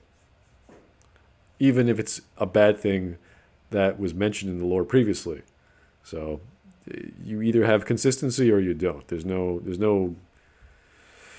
Well, I guess there is a middle ground with the Force, and when you could bend some of the wills, bend some of the abilities, like Force lightning. Maybe a Jedi can use it because of emotion, if that's the explanation. Like, say a Jedi has emotion, and boom, they can use Force lightning for a brief moment, then they control themselves again, like stuff like that. That could actually work. But if you don't explain that, then you're like, whoa, where did this come from? We know it's the Sith power. How did this person learn it? That sort of thing. It's just partially untold, and the answer you were going to get takes a little bit longer than you thought it would. Rey's parents were nobody. From a certain point of view. And don't you think Leia's No, because the son or daughter of Palpatine is somebody. If you are the freaking daughter or the son of someone who is the emperor of the galaxy, of the galactic empire, that's someone. Yes. If you were the girlfriend of Palpatine, that would make you someone. Yeah, this explanation that this is good or it's good that she's somewhere. It's like, okay, is it good that she's finally has a backstory, or is it bad? Like, which one is it? I don't know, because I just watched Patrick Willem's video, and he doesn't like it because it contradicts what came previously. So it's like, all right, what is good to these people? Like, what makes sense to them? Because I can't find it, and he's just, again, this gentleman is just saying stuff, and I'm just trying to wrap my brain around his reasoning, and there's no reference to stuff that I can find a logic or a reference. He's like, oh, it's good, makes sense now. It's like, okay, that means it was bad previously, right? It's like, no, it was still good. It's like, wait, no. It's either bad or good, not good in both cases. You can't have it both ways. of Rey so quickly in The Force Awakens is given a little more context now. Leia, of all people, the daughter of Darth Vader. Rey, never be afraid of who you are. Leia knows what kind of burden Rey will need to overcome in the future. She knows the path ahead for this girl. Maybe. And she knows. Also, in this one scene, it keeps nagging me that Leia does not know who the fuck Rey is. They don't know each. But yet, like, Chewie just walks by and Leia just like, oh, I don't care about you. Well, we're making some speculation on what Leia actually was thinking, and I'm like, okay, buddy, you keep doing that. I'm not going to argue. It's just fun times. Knows the one thing that could help prepare her for that. What? Poe and Rey were the first two people to ever look at Finn like he was a real human being. Where are we going with this? Okay. I guess maybe he's trying to go for family is not blood, but what you make it. Because it's found family. I guess, but Is it? Oh, well, I guess what he's going to go and say is that Rey and Finn were the first two, or Rey and Poe were the first people to see Finn as some. yeah, but at the end of the movie, she goes off by herself and she takes up the mantle of Skywalker. So family is whatever you want it to be. I don't know. It's kind of confusing what he's trying to say here. They broke new ground in each other's lives, went to Exegol and back again, which is basically hell if you think about it. Okay. And Finn is like a branch between them, because after the events of The Last Jedi, he's easily the most mature, but they're real. Oh yeah, I've just remembered Exegol. There are now in canon there are two homeworlds for the Sith. I think I probably mentioned this. Okay. Because there is Korriban Right. or a Moraband, which is in the Star Wars The Clone Wars, and it's even mentioned as the homeworld of the Sith. And then you have Exegol, which is supposed to be the homeworld of the Sith as well. Really? So that would be a retcon, yeah, because there's either two groups of okay. Sith or there's two Or of them. something. I don't know. Their family, like Luke and Leia are to Rey by the end, like the whole Resistance is to them. Rey got sold. Finn was taken from his parents so young he couldn't remember them. We don't ever see Poe's blood family, but it's worth noting that even after he left to fight in the war, his other found family was still willing to come back and stick their necks out to help him, at some incredible cost to themselves. Some things are stronger than blood. It doesn't matter who Rey's parents were. Yes, it does, or else they wouldn't have introduced Palpatine. What is this guy? Okay, so let's say let's just say we never knew, or it's never revealed that Rey's parents or Rey's grandparents were Palpatine. What then? We'd still be extremely lost as to how she got these powers. We have to then deduce somehow that because Palpatine is in part of the lineage, she inherited that ability to do something, but we don't know how that's a thing that Palpatine has. Like, did Palpatine grow up just having all these powers? It's just in his body? It's genetic? That Rey just has to feel things and she can just do force lightning? Apparently so. That's what we've been given on the screen. Where she gets angry and she blows up a ship with her hands. So, it's kind of important who her parents are, because that's the link between Palpatine and Rey. Did they train Rey? Did they give her something? Was there like some sort of weird serum they injected her with? Was it an experiment? Like, we don't know. There's more stories there to explain how Rey became Rey. And we don't have that. We still don't have that. It didn't before, and it doesn't now. She has a family, she has a legacy, and it has nothing to do with Darth Sidious. Okay, that's fine, but we want to know her backstory because we didn't understand how strong she was. That's all. We don't really care about the resulting resistance team-ups and people that are friends and family. That's whatever. I just realized why, like, viewers, there's only 50 watches right now. It's because EFAP's on right now. Oh, really? just so happened to be aligned with the same time. Yeah, well, that happens. Line ends with Ben, that's true. It just restarts with Rey. I did say before that a big theme in this trilogy was redemption, nature versus nurture in the... Oh god, no it's not. Kylo doesn't want redemption. Rey doesn't want redemption. Luke doesn't want redemption. Where did redemption start? What is he talking about? If Luke wanted redemption, he'd be spending the entire movie asking forgiveness and trying to help. He doesn't. He literally spins on a dime when Yoda pops up, and we don't know what that does to him. He just becomes someone else and decides to help in the only way he knows how, I guess. Rey didn't do anything wrong. Kylo doesn't want redemption. He just dies and comes back to life as a different character. Palpatine doesn't want redemption. There's no one left. Finn doesn't want redemption. Poe didn't do anything wrong. What the hell is he talking about? But there's another theme in these movies that I think is just as important. Family. I don't know about you, but there are human beings... Remember that quote from Carrie Fisher? It's really all about family. And we had no idea what she was talking about.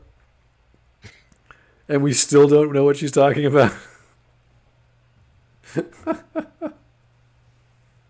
It's really all about family. Okay. Where and when was the story about family? I don't recall that in The Rise of Skywalker. I'm sorry. Out there who I trust on a personal level much more than I trust most of the people I'm related to. Okay. With that in mind, I can seriously get behind the idea that family is about more than where your powers come from, or who your parents are. Fine. Rey raised Rey. That's why she sees herself in the cave in The Last Jedi, because even if Or it's a mirror. Or it means nothing. Or it means nothing. Yeah, it's a mirror and it means nothing. It can be both. Palpatine's her granddaddy, who cares? What has he ever done for her? Why should she do anything for him? What the hell are you talking about? What does this have anything to do with what we're talking? Like, what? But I gave up trying to make sense of this guy like a while ago. What is he reaching? Yeah, I'm like sitting there like, what is he talking about? What? Oy. Palpatine doesn't want her to be in charge. He wants her body. He wants to possess it or something. I don't know. And then Like, when he dies, I'm not even sure Mr. Fantastic can stretch this far. Yeah, I don't know. He's really reaching. They're blood, but they're not family. Leia and Han gave their lives to redeem their son. Luke did the same. Leia gave her life? Really? When did she do that? Well, it's more like she just committed suicide for no reason. Because she just died. She just died, like, of natural causes. She went to sleep and boom, she died. That was it.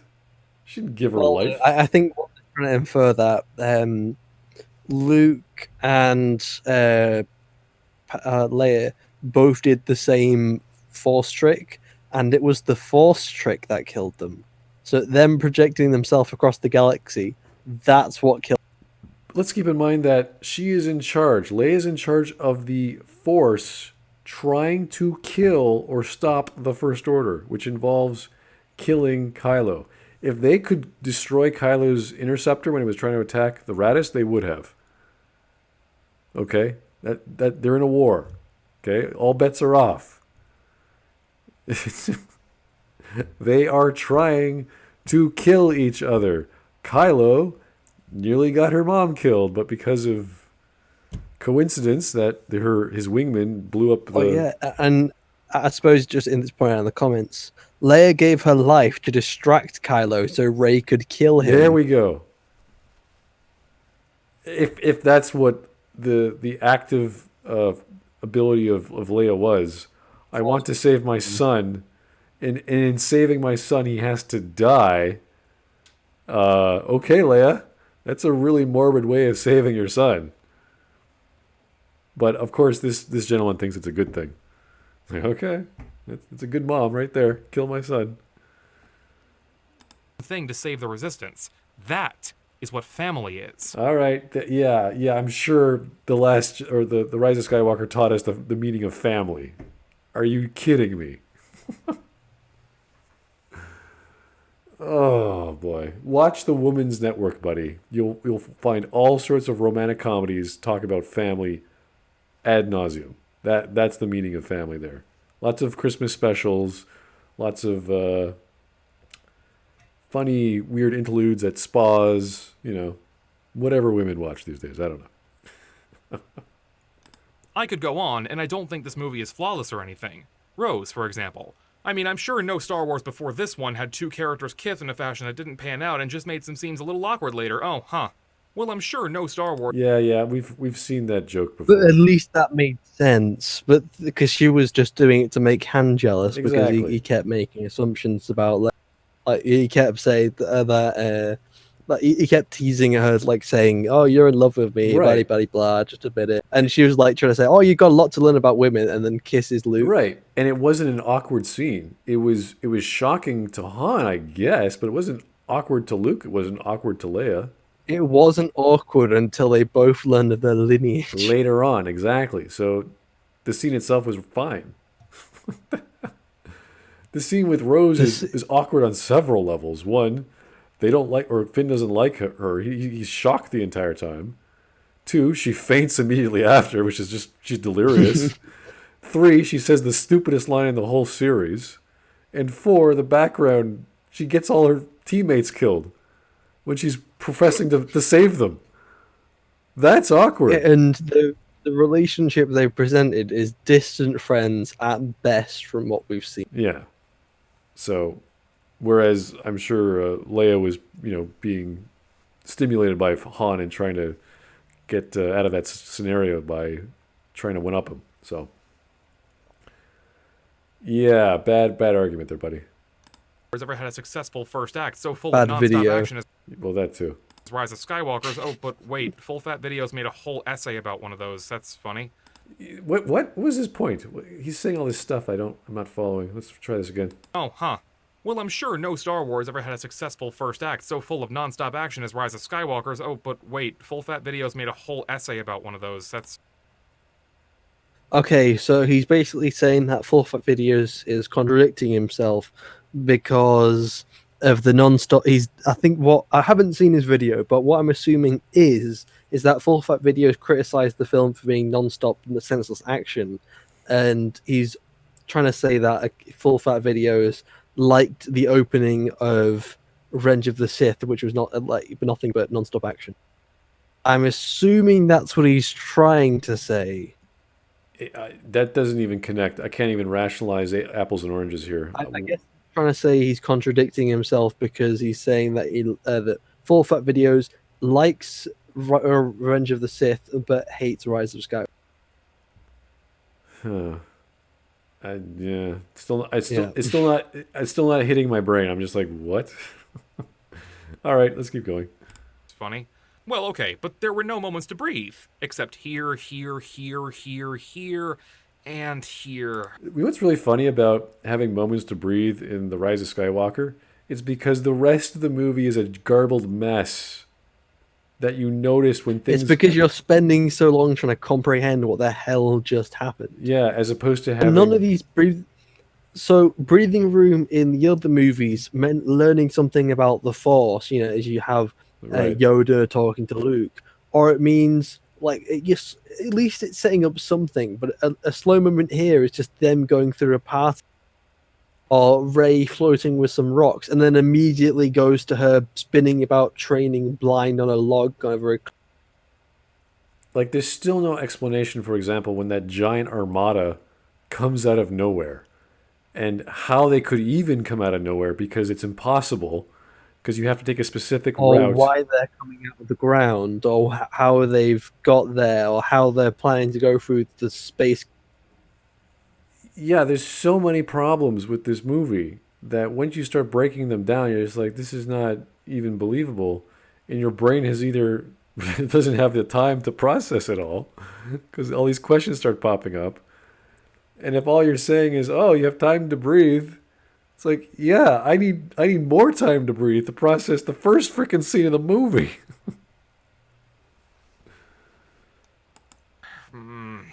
I'm not trying to say you're wrong if these things bother you, but hold back on calling this thing worse than Attack of the Clones, okay?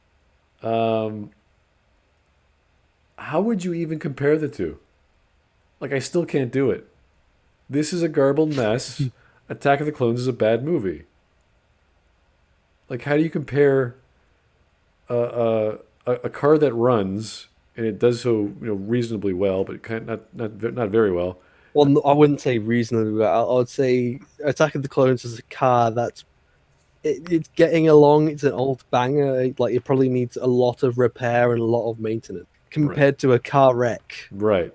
Or not even a car wreck. It's something that was about to be a car, and then they started putting bicycle wheels on it, and they, you see. And then they drove off a cliff. And then it's a boat half the time, and it's like, what is this thing trying to be? So, yeah, that's why I can't answer the question if it's better. It's how better than what? I need to compare it to something that is. It's like a car that's been designed by Homer Simpson. Well, at least that thing actually was a car. I'm not sure what this thing is yet. I haven't even thought of it to figure out, to categorize it in a certain category that we can wrap our understanding around. I don't think it's possible. It's just such a big mess. Okay. I would honestly, the holiday special, just it's been brought up in the comments. The holiday special, honestly, for me, was somehow more coherent, and it was easier to. Oh, really? Okay. I tried watching that. I was like, ooh, this is hard. Yeah, it's very. That is also a mess. A lot of what the fuck moments. Movie has problems, but they're nothing Star Wars hasn't had before. They're problems integral to how Star Wars functions. And like a lot of people were saying about The Last Jedi, just because the movie isn't flawless doesn't mean it's not the same fare you loved before, given a new direction and some... I think he just smashed the crap out of... It was integral, and there were huge problems. Like, yeah, you're right. Let's read that again. I just can't be bothered to make an argument to this because it just Star doesn't... Wars hasn't had before. They're problems integral to how Star... He's trying to say that the problems that are in the film are integral to what made the rest of Star Wars good, and he's trying to point at some kind of contradiction, but he really doesn't point out anything specific. Yeah, he's just saying it, and it must be true. It's the most ridiculous argument. Can you reference why? It's like, okay, at the very least you could reference something like, oh, we never had Palpatine's backstory in the OT. It's like with the arguments like, no, we do. His name is which is because he's the Emperor. And just do something like that, some kind of reference to make so we can argue this shit. But you're just saying it like it's true. Oh, all the problems in this movie were what made the other movies so good. It's like, no, that's not it at all. I feel like this is a person who was asked to write an essay, failed, and then never bothered to take a class again because they didn't actually know how to make an argument. Like, you have to... you need references, buddy. You need to actually explain yourself. You can't just say it's good. Or, hey... College, when you have to write an essay, you have to reference, like, so many things. Like, you have to quote and point to things, and you have to have specifically, like, 12 quotes. And you got to do stuff about... You got to talk about it, and you got to argue, and you've got to show 2 points of view. And this guy doesn't know to have any... Yeah, it's great. It's good.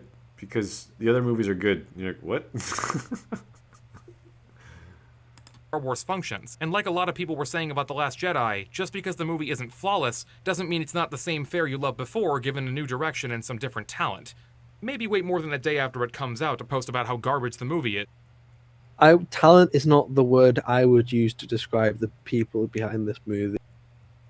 Well, we have to say that any word that says the lack of talent, anything else. The fluid dynamics that they did at ILM for the water, that's pretty cool. Like, that's, you got to know your physics.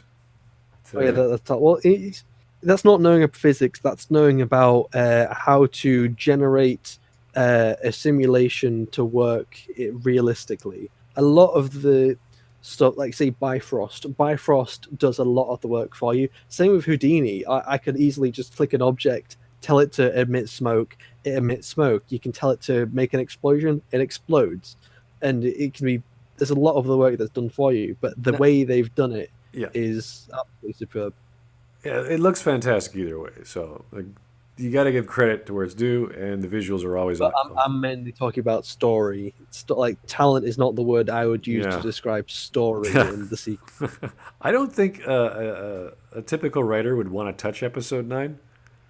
Not to say they couldn't do some good things, but they have to work with so much horrible setup that it's almost... Yeah, it's like people are praising that this movie, it's going to make everything right, and don't worry, like, even people who hate the movie were really excited for it because of the trailers and talking about how great it's going to be. But it's like, I don't think this is going to be great, because no matter how you look at it, this is a sandwich that's 2 parts shit. And even if the top is the best, most superb storytelling you've ever seen, it's still 2 parts shit sandwich. Yeah.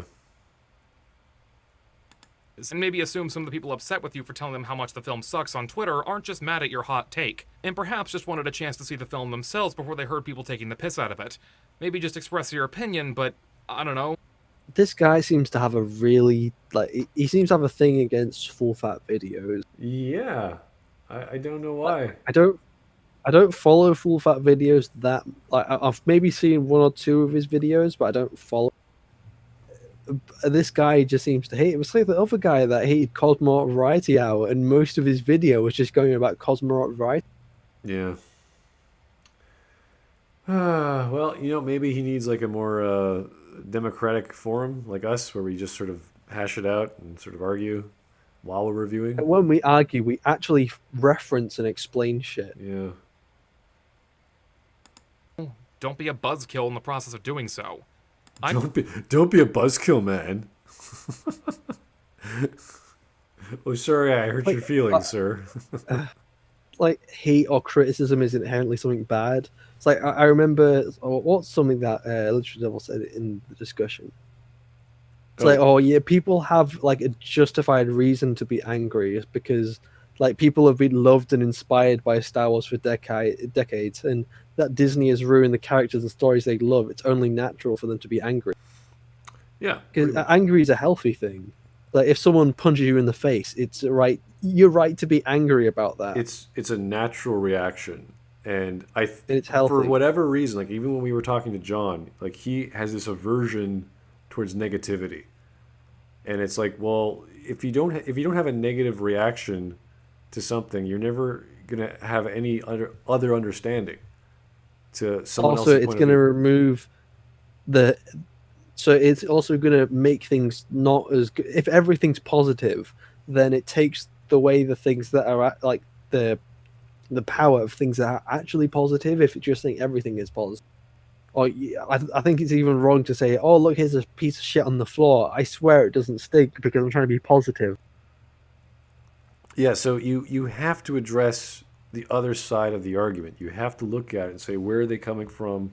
Why do they feel this way? You can't just dismiss that. It's the same with Patrick Willems. I saw the same reaction. It's like, I'm just going to forget it happened. It just makes me feel bad, so I'm going to stop thinking about it. It's like, dude, it's canon. Whether you like it or not, it's canon.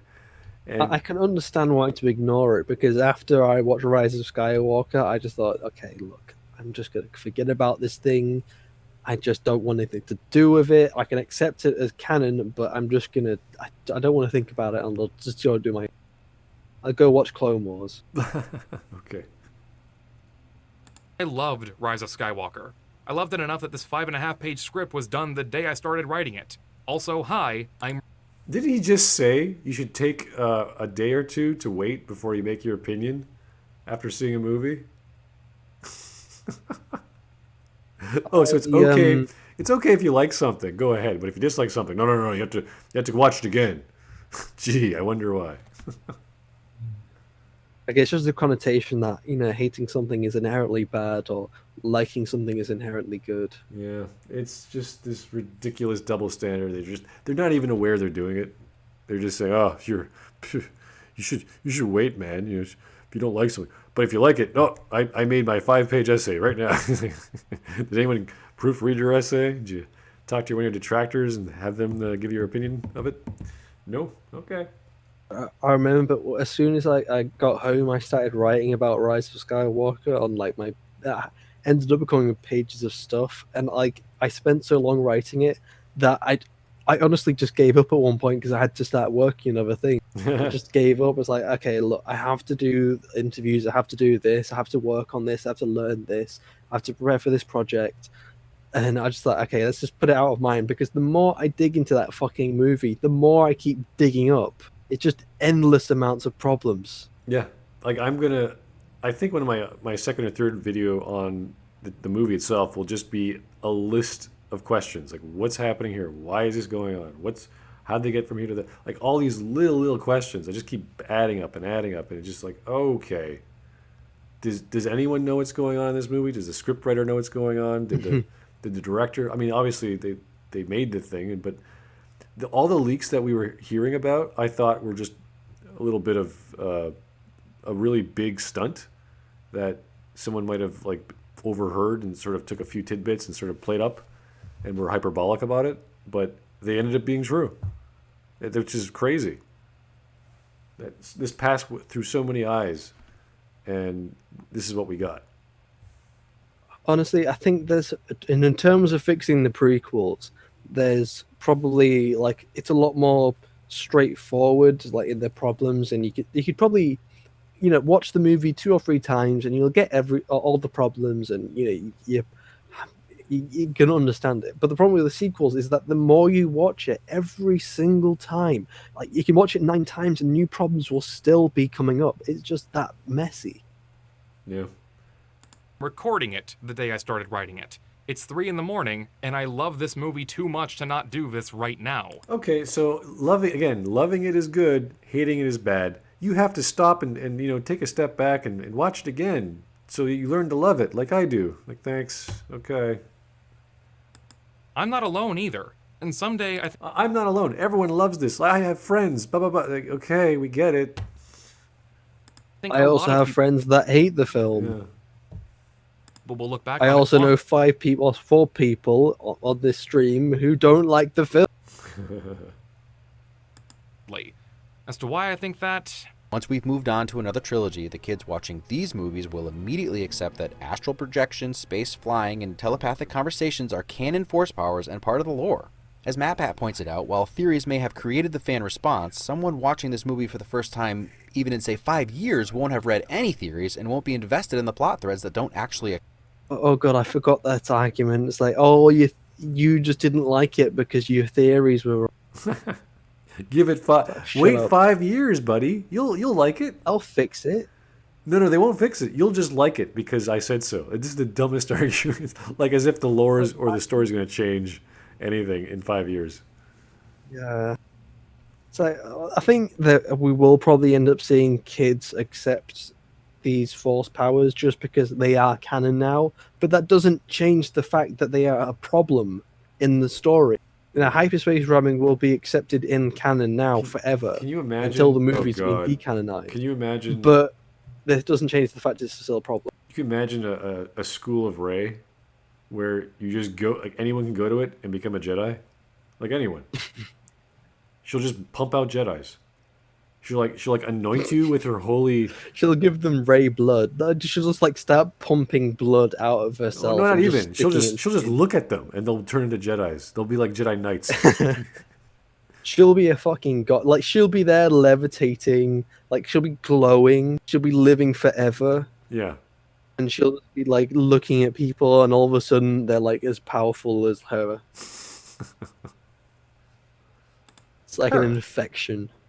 Yeah, you want to become a super powered lightsaber wielding crazy person? It's like, here you go. Bye.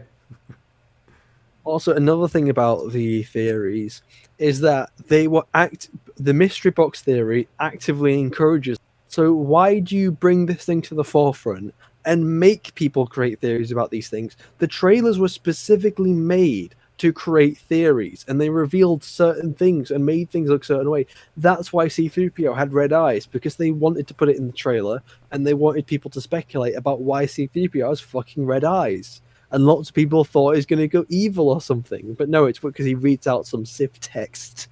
I remember in Star Trek, was it Voyager, when they found the Omega particle? And this was this big secret that only Star Trek captains would know, or Starfleet captains would know. Yeah. So it's like, okay, I can only tell my senior staff and et cetera, et cetera. So it's a big secret because it's so dangerous. So there's a reason why we have protocols, et cetera, et cetera. With this, he just isn't allowed to say the translation because... Well, the reason they kind of give in the background as C-3PO just kind of talks to himself is something like the Republic put through. But then again, the only people who knew and cared about the Sith were the Jedi. The Republic didn't care. Yeah. Was, like, this Sith had been extinct forever. They probably don't believe in them. And half of the galaxy didn't believe in the Jedi because there's only like a couple 100,000 of them in a galaxy of hundreds of billions. And then you have to More wonder, than that even. when Anakin was a kid, did he program C-3PO to do that? Were they already made that way? Did he just find a bunch of junk and put it together? Did this happen? Like he just gets like a kit, and that's how he made C-3PO. It wasn't that he was like skilled or talented, or he actually like managed to make him out of scrap. He just got him out of a box and had all these protocols. Right, like there could have been other languages that C-3PO knows but just can't speak as well. Like I don't know. There's I think there was a theory going around that Sith and Jedi text can be only there's this special like writing that's on Sith and Jedi temples, and like the fan theory was that only someone who was dark or light in the Force could read the Jedi text or the Sith text. That was one of the. They could have. Yeah, that was one of the functions of the holocrons originally that I understood, that only a Jedi or a Sith can read the holocron, and in certain, like even in Kotor, we find out that what's her name, Bastilla's father had a holocron, but he wasn't a Jedi, so it was sort of made up to be this thing that the dead would use to record things, or something in their latent memory, and then it became a Jedi thing. So only the Jedi can read it, and only the Sith could read it. So, And then to an extent in Clone Wars, it was made so a Jedi had to open a holocron in order to make it readable, and at that point, Cad Bane used it to find out information about Force sensitive. yeah, so there's a little bit of misconceptions of what exactly is the nature of a holocron. Is there force power involved? Do you have to be force sensitive to use it? Do you have to be a certain Jedi to read a Jedi holocron, etc., etc.? I would infer that at least to open a holocron, you need to be a Jedi. In order to open a Sith holocron, you have to be dark side or. Yeah, something like that. I would say that they probably need training. Oh, for sure. Yeah, there's no question about that. You have to learn the bloody language first, so that's a good start. What happens, happens. 13-year-old me didn't scream, "What? Dark side force users don't have lightning power?" I've never seen that before, when the Emperor zapped Luke in the last 10 minutes of the last... It's not the fact we haven't seen it before, it's the fact that it doesn't make any fucking sense. It doesn't fit with everything else. Oh my god, I hate it when people just keep creating these stupid, like, straw man arguments. It's like, oh, we just don't like it because it's new. It's like, no, we don't like it because it doesn't make any fucking sense. I did not like the new series of Clone Wars because it was new. I liked it because it was like, oh, for fuck's sake. These fucking stupid arguments that no one has ever fucking believed. To put into context, you might believe a bit easier that an ancient Sith Lord would have a few tricks up his sleeve, like lightning, okay? Not too hard to grasp. Rey... But a Force Ghost Yoda... Yeah. A non-corporeal being summoning lightning by controlling the weather. There's a few extra steps there, okay? Just a few. Especially since, like, why doesn't Yoda go to the Death Star and electrocute Palpatine if he can just create Force lightning out of nowhere? Because he's invincible and impenetrable. You can't... If they can physically hold a lightsaber, why don't they just go up and stab? He can't do anything about it. He can't stab them back. But, like, just imagine, like, a bunch of, like, Jedi. Like, I think even in How It Should Have Ended, they took the piss out of this, where all the Ghost Jedi came back with lightsabers, and they just started hitting Palpatine. There's nothing he could. Yeah, it's essentially the what's the scene in the Lord of the Rings where Aragorn summons all those ghost knights behind him. It's like he just commands this ghost army to just annihilate whoever's in his path. Like, what? But at least he had to give them up at some point. Like, it wasn't something that he just had forever. Right. It was established that after what the ghost had done what he wanted to do, he's going to release them allow them to disappear. Right. So it's one of these things where we've established. With this here, this is something that a Jedi can do anywhere. It's there's no kind of time limit here. They can just do it at any point at any time. Yeah, it's the funny combination of retconning and stretching believability a bit too far. The same with lightspeed ramming. It's these things you don't do. There's certain things you don't do in science fiction or fantasy with established law. So, did you play Knights of the Republic when it first came out? Not when it first came out, but I did play it, yes. Okay, but I never played it when it first came out because I was obviously like fucking 5 years old. But at least from what I can understand, no one had a problem with Force meditation because it was the way they presented it was believable. It didn't contradict anything we knew about Star Wars. Yeah, they would levitate when so no one cared. Yeah, they would levitate other objects when they meditated. Yeah, you saw it with like the strange thing with Kotor was that because this was a person who lost his memory and he starts training, and they say, "Oh, well, this is a rare exception," but that's part of the plot reveal that happens later on. why this all makes sense. So while we see it, we're like, oh, okay, this guy's like levitating objects and spinning chairs and levitating himself. You're like, okay, fine. It's a rare exception. But then we find out why. There's a big, that's the whole point of the story is that climax. So it works out that way. But no, you just think it's bad because it's new. Oh, really? Okay. It's bad because you had a theory and it didn't work. It's like, oh, I forgot when I theorized about the Reapers when I first played Mass Effect 1, when it was actually revealed to me that I was completely wrong. I just hated it because I was wrong. Yeah. Oh, no. Fucking idiotic strawman argument. So we got less than 20 seconds. Oh, we got 9 seconds left. 11 seconds to go. Yeah. Last film, I said, whoa, cool.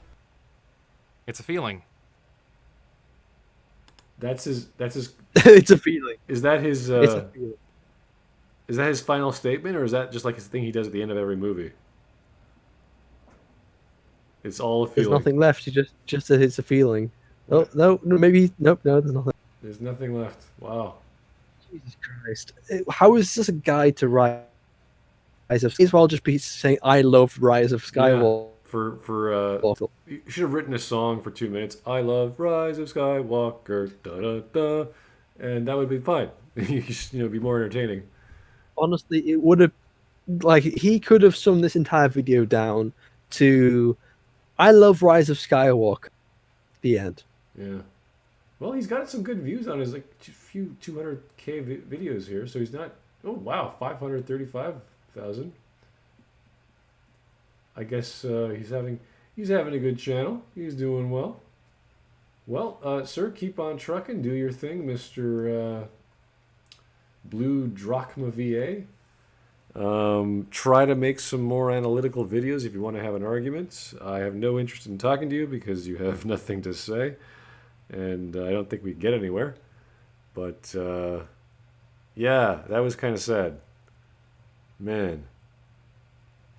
Anyway, that was that. If you guys have any other suggestions for videos that I can now fully review or talk about in regards to the Rise of Skywalker or any other non-Star release. Maybe something about Picard. I'm edging to talk about Picard. Yeah. Just give me a chance. I'm going to fucking kick that thing to the ground. It's going to beat it to fucking death. The first episode had so much promise, and I was just like, oh, this could be good. And then I watched this. The first episode, something felt wrong and off. That's fine. Like it's a pilot's supposed to be a little different. You're not too sure. I'm like, all right, finding its foundation, but it ends up being that they knew what they were doing all along, and it just keeps going. And you're like, oh, this is not good.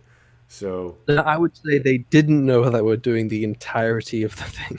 I think there's actually some skill in there. The problem is it's too many. It's like going to a buffet. There's too many things happening all at once, and you just wanted Star Trek, and you got something totally different.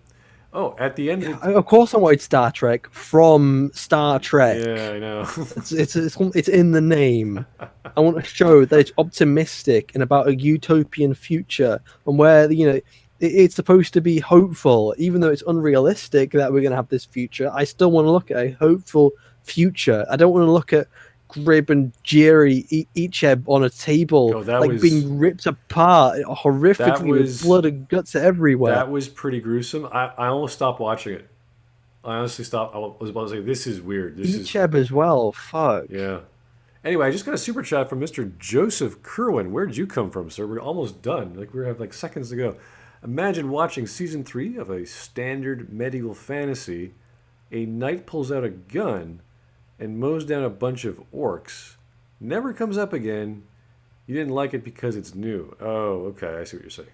Yeah. Yeah, shut up and enjoy the film. Yeah, essentially.